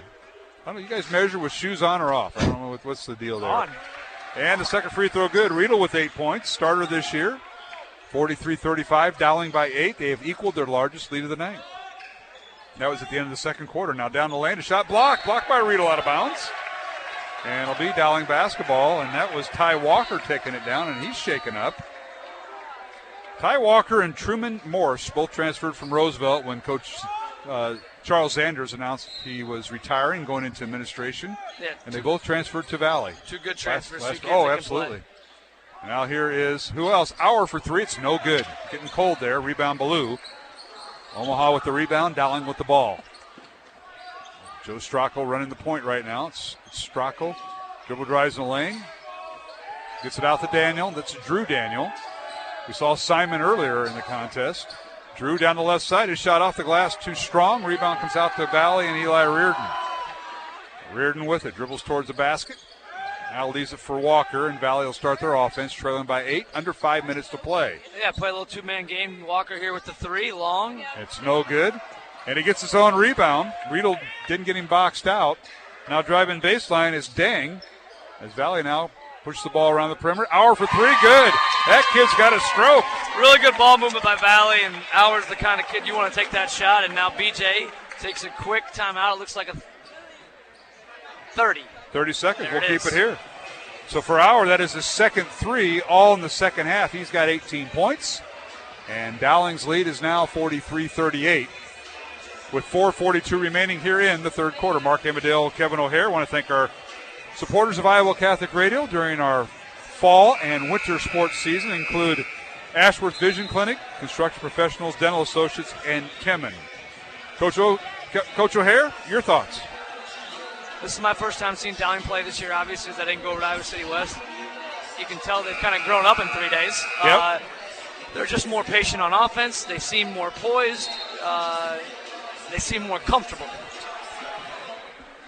And confidence-wise, I think they're playing hard. And I don't know if that was the case maybe in the second half over in Iowa City, but tonight they're playing with a lot of effort. Here's Ballou with it. It's Ballou, Stillwell, along with Andrew Lynch, Joe Stracco, and Ryan Riggs, the five on the floor for Dowling. Stracco, as Valley settles into man-to-man defense. Ballou looking for a backdoor cut, can't make it, or can't get the ball, and tries to get inside to Riggs and maybe just forced it a bit. And we've got a jump ball, held ball called. Called go timeout Valley. Oh, timeout Valley, all right. 30 seconds. And we'll keep it here, 4:10 remaining. That's one of those loose balls that you love that you came up with it. You love that. You don't love the timeout call so much, especially when you just called one. You lose it. Yeah. Tonight's game in Iowa Catholic Radio brought to you in part by R&R Realty Group, Catholic Tuition Organization, Two Rivers Glass and Door, and Mercy One. A reminder, tomorrow the Dowling wrestling team traveling to Cedar Falls at the Keith Young Invitational. 15 teams up there. Will be underway at 10 o'clock. Congratulations to the Dowling boys swim team last night, defeating Mason City 77-17 in Mason City for head coach Nicholas Spike and the Dowling boys swim team. And love me some Coach Spike. We both have little battles in the morning, see who gets here first. In the pool to see who can dunk the ball in the pool. Is that basket still in the pool? I don't remember. I don't think so. Okay. We just try to see who gets here. Oh, you're talking about on the hardwood. Yeah. Oh, I thought you were doing pool ball. No.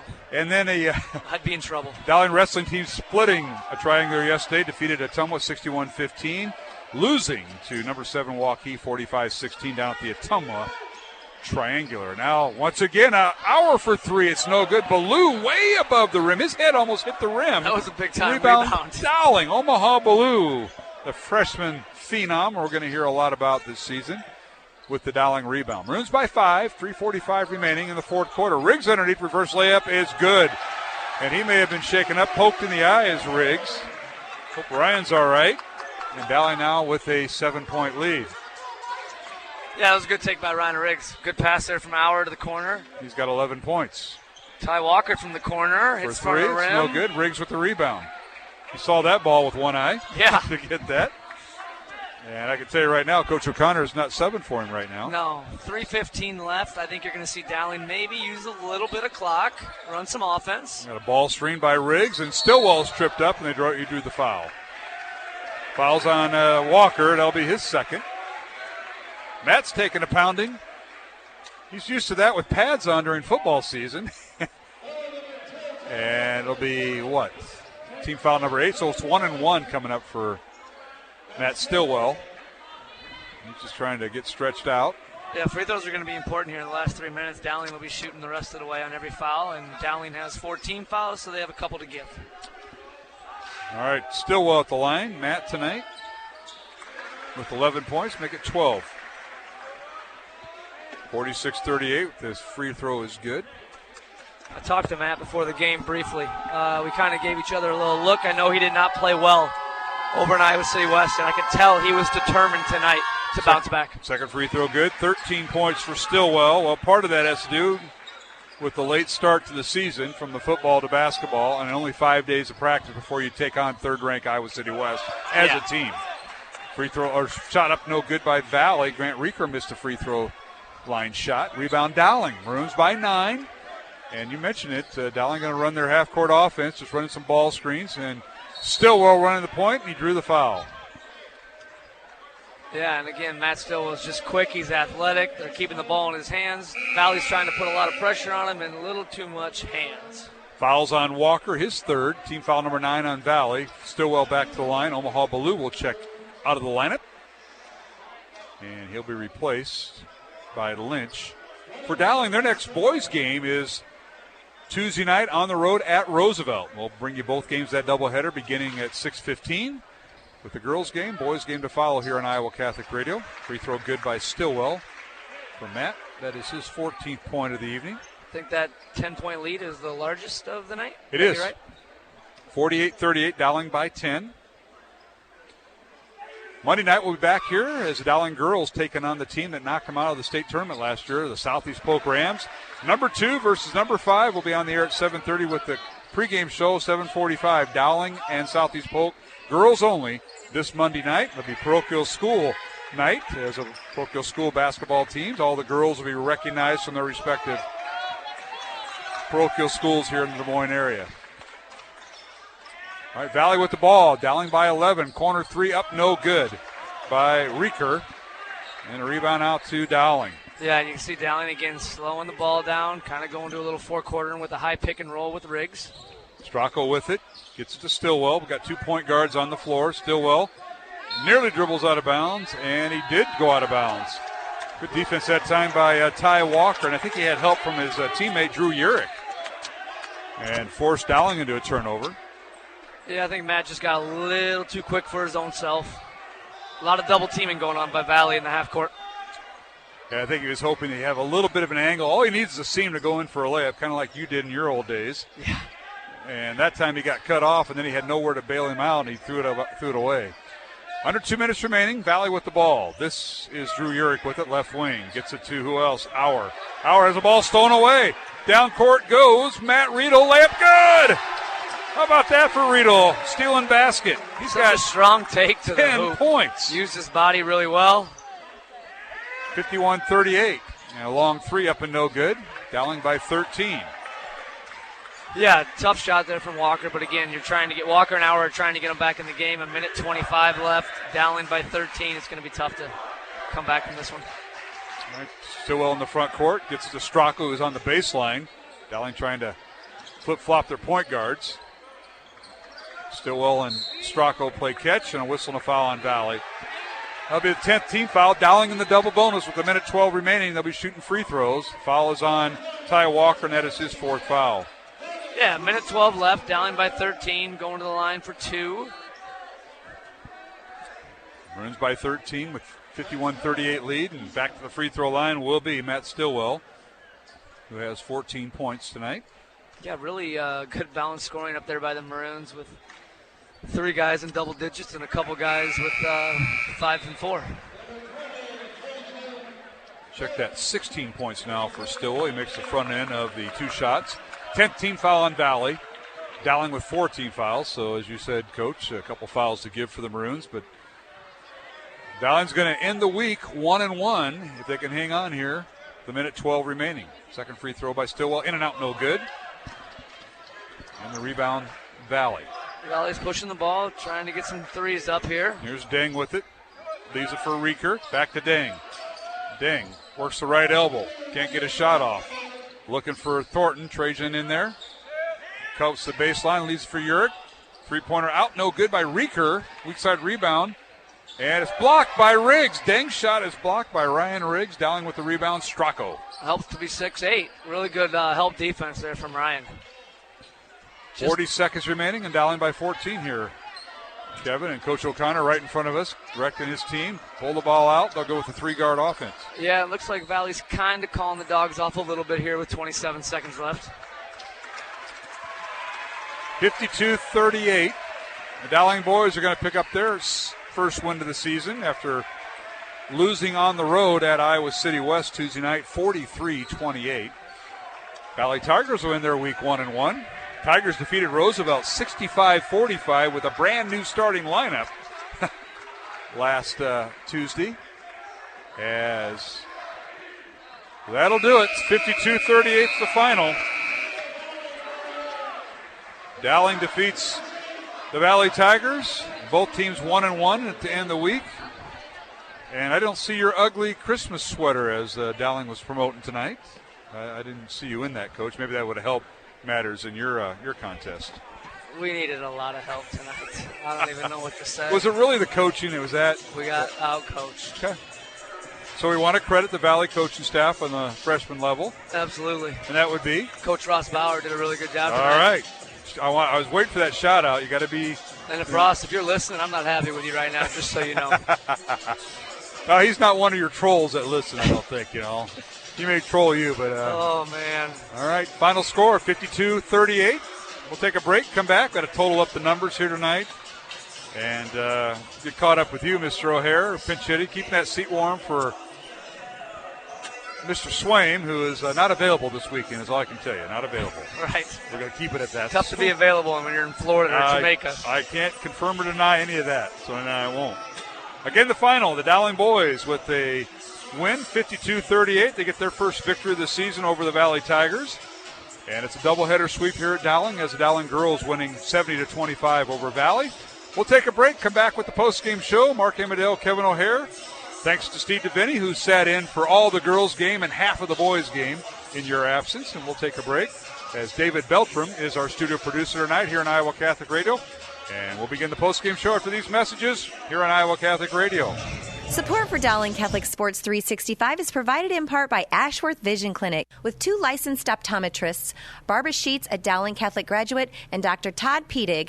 The Ashworth Vision Clinic team provides complete eye exams, contact lenses, glasses, glaucoma testing, and pre- and post-operative care. Ashworth Vision Clinic is located at Ashworth and 60th Street in West Des Moines, 515-440-4610, online at ashworthvision.com.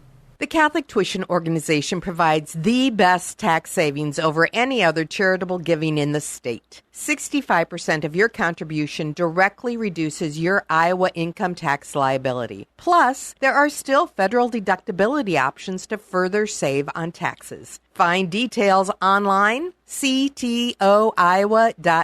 All this for the kids and their future. The home and away voice of Dowling Catholic sports and activities, Iowa Catholic Radio. KWKY Des Moines, K233BT Des Moines, KIHS Adel.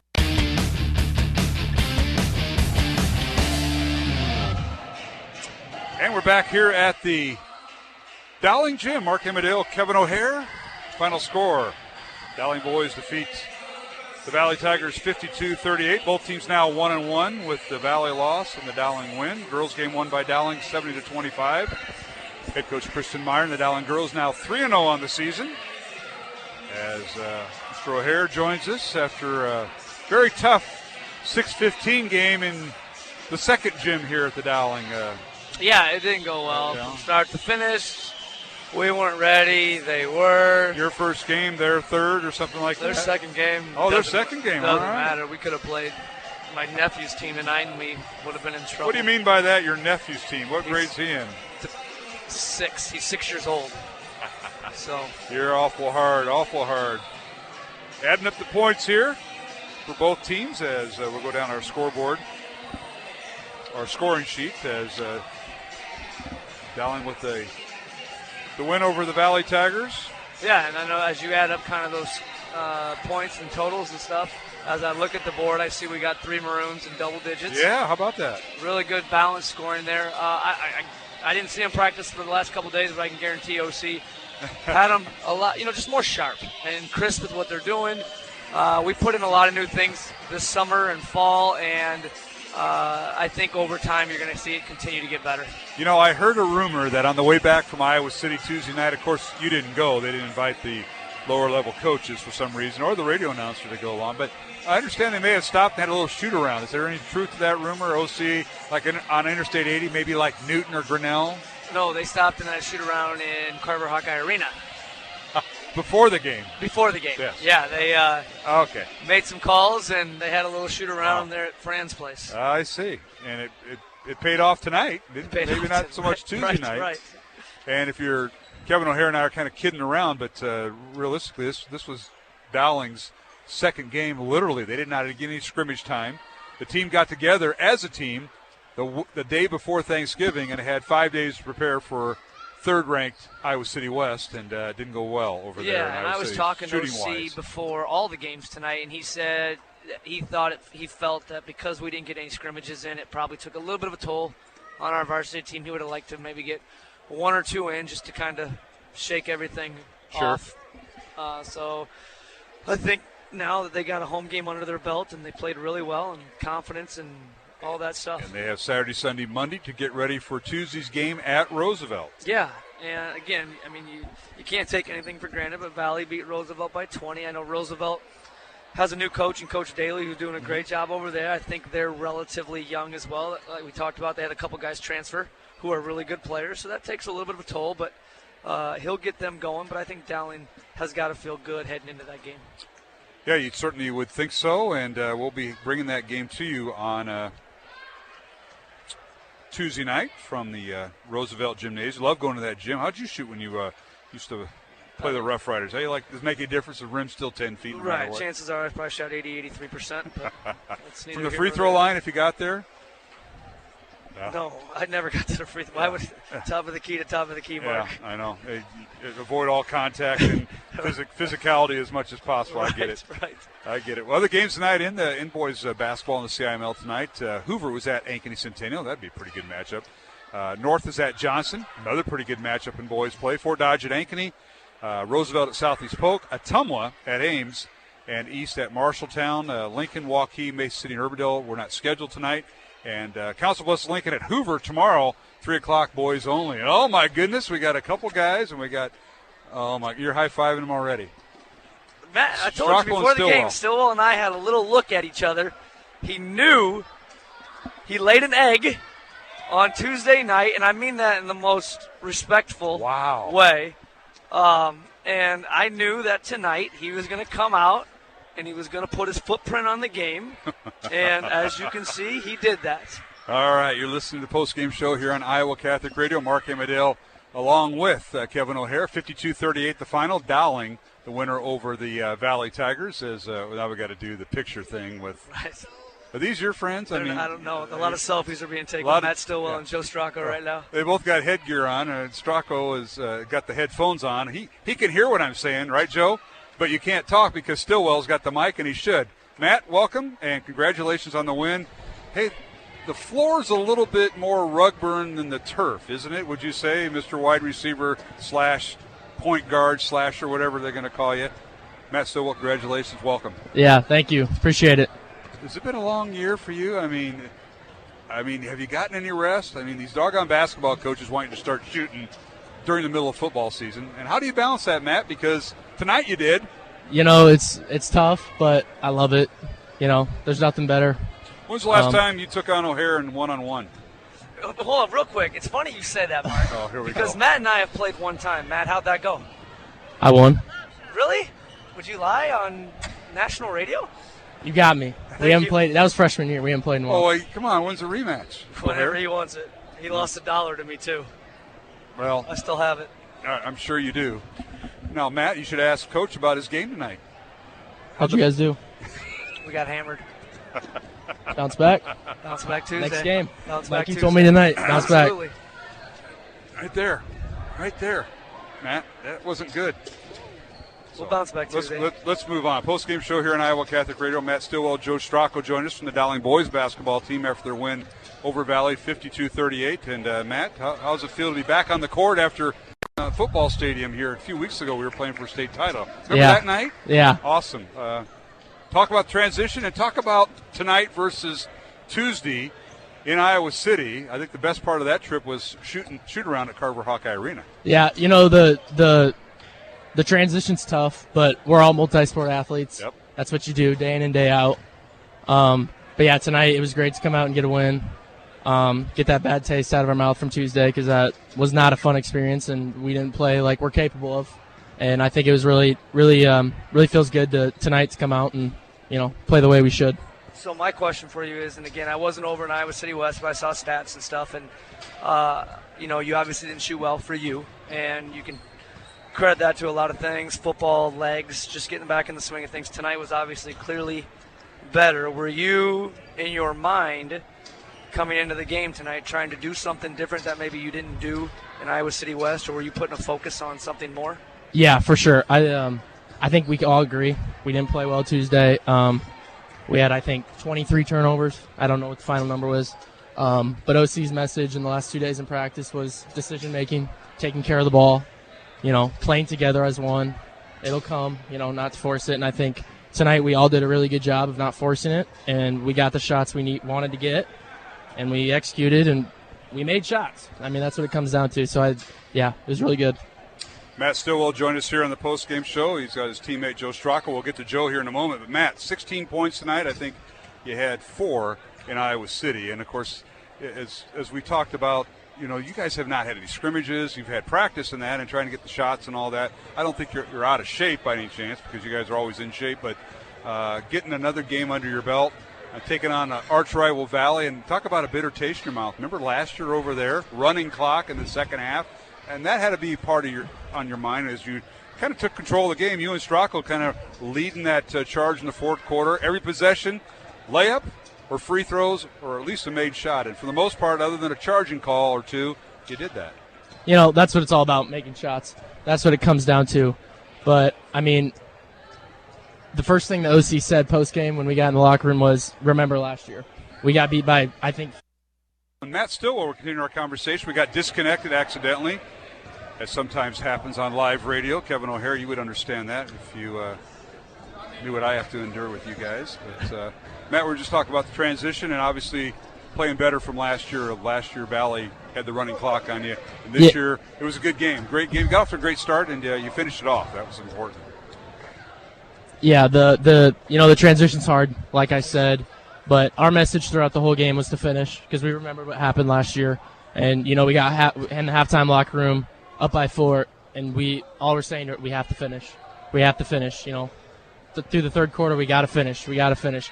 That was just really our main message, and we hit some shots, made some free throws down the end of the stretch, and got the job done. Well, you know what? You end the week 1-1, and we'll see you next week at Tuesday night on the road at Roosevelt, and that's never an easy place to – I don't care what O'Hare says. He shot 80% there when we were doing his games, but don't buy it. We're up for the challenge. Thank you. And thank you. Matt Stillwell joined us here in the postgame show. And now Mr. Joe Stopulos on the mic. And Matt, thank you. Joe, great job. Got the start. Point guard. Yep. Point guard, remember this guy. You did a great job distributing the ball, making sure your teammates are involved. I didn't see that 30 years ago when O'Hare played, and sometimes I did, sometimes I didn't. He'd settle for the top of the key 3, and I'd always say no good, and sometimes it did. But you settled into that role, and I know you worked hard in the offseason, Joe. Yeah. Grinded all summer, get where we are today, and came out first game was a little rough, but put it together tonight. Hopefully keep it going. You were one that's been there since practice started in early November, and I know the football team caught up later, but talk about that. You guys, didn't have everybody there, as you know. A lot of 4 or 5 football players on this team, and that's what you want to see, multi-sport athletes. But how did practice go those first few weeks when you didn't have the football team there, but yet you had others in practice? Yeah, throughout the years we've gotten pretty used to not having everybody there those first few practices. But we just knew, we couldn't let that bother us and just practice like we normally would and just act like they're there. Hey, so my question for you, Joe, is, so, again, kind of a smaller, shorter guard like I was, like a lot of people are. What's OC looking for from you this year? I would assume, I know you guys probably had some individual meetings and stuff. Were there some things that he's wanting you to kind of, as the point guard of the team, just kind of focus on? Obviously, probably keep turnovers down, get us into offense, stuff like that. Tell us a little bit about kind of the conversations you've had with him leading up to this year for you. Yeah, he really wants a big leadership role out of me. Keep the offense, good pace, limit turnovers, just keep everybody in line. Just make sure that I'm not making bad decisions, everybody else making bad decisions, keep everybody level-headed, but hustle, just be physical, but yeah. And I know one thing I see out of you, Joe, confidence. Confidence in that shot. You knocked down a couple three-pointers tonight and a two-point shot. You finished with 8 points, and confidence goes a long way. I see that from year to year, especially if you're a 2 or 3 year player at the varsity level. I see it in the girls, and saw it in you tonight, you amongst others. You play with confidence, and that goes a long way because you know what? The rest of your team feeds off of that. Yeah. Honestly, throughout the last few weeks of practice, my shot wasn't right feeling it. And, I don't know, a couple days ago, something clicked, and I knew it was back, and confidence tonight was feeling pretty high. You ever go one-on-one with this guy here, Mr. O'Hare? No, I haven't, but it'd probably be pretty bad for him. Wow. Yeah, I thought so too. Wow. It was pretty bad for him in the South Gym tonight, and probably would be in the future, Joe. So I'd put my money on you. Funny thing is, if Joe wants to stick around for about 20 minutes after this post game, we can just settle that right now. Here's Joe. You see this score here, which we haven't put on the air. That's what he got beat tonight. So he's probably going to take it out on somebody tonight. Wow. It was me for a half, and then it's on everybody else. You ever lost by that much under a Coach O'Hare team? I don't think I've ever lost more than like 2 points with O'Hare. We got to go back to work tomorrow morning, guys. I got to go back to work. Hey, Joe, thanks for joining us here. You want to give a shout-out to anybody? I didn't let Matt do that because he's done it during football season and all that, but you want to give a shout-out to anybody? I'd like to shout out my 2 friends in the stands, Joe Ryan and Will Lenhart. Okay. Yeah, they're going to be here every game. Biggest fans out there. Love to have them there. Were you Lenhart's fan during the football season? Of course. Absolutely. Well, say hello to your dad. Your dad was a heck of a hockey player here at Dowling. Did you know that? Joe Stopulos Sr. He did a great job. But, Joe, thanks for joining us on the post-game show. Let me know when you have the matchup with O'Hare, that one-on-one. We'll have it covered here on Iowa Catholic Radio. All right, thank you. Great job tonight. Good job.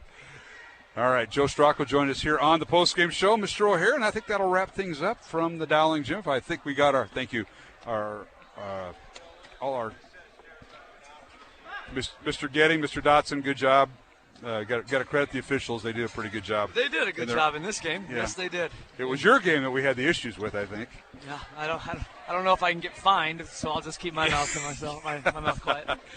Well, I think got all our breaks in, so we want to thank David Beltram. We got cut off there momentarily, but they're trying to close the place down, and they unplug our outlet, and that happens once in a while, but not always.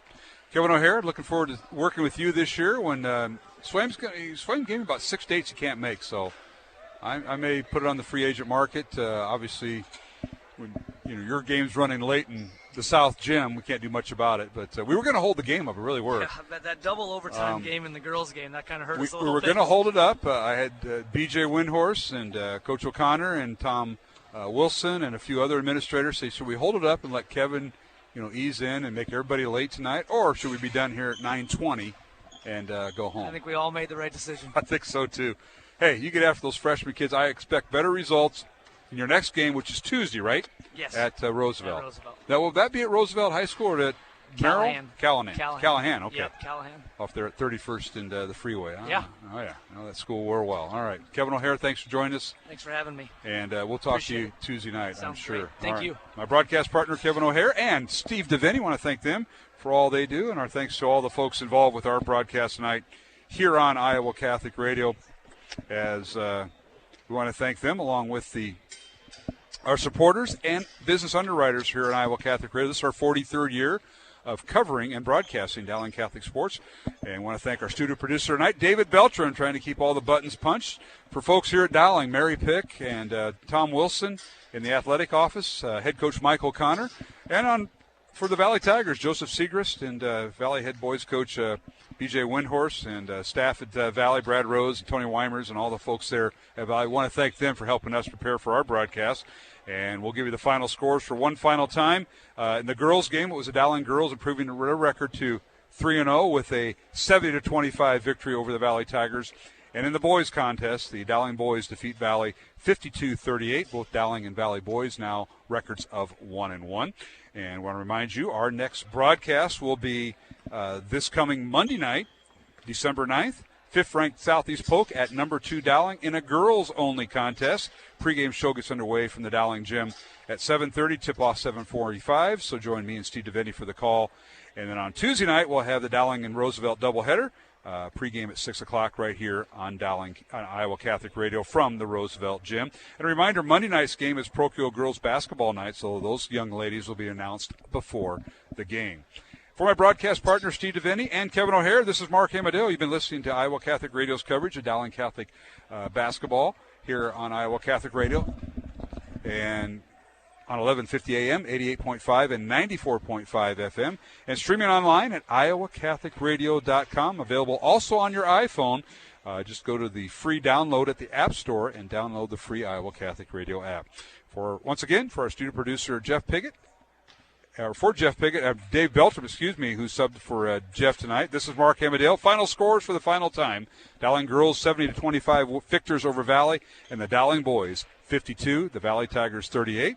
Doubleheader sweep for the Dowling Maroons tonight. Join us for our next doubleheader beginning on Monday with the Dowling girls game. For everybody involved with tonight's broadcast, from the Dowling gym, this is Mark Amadale saying goodnight and have a blessed and faith-filled weekend.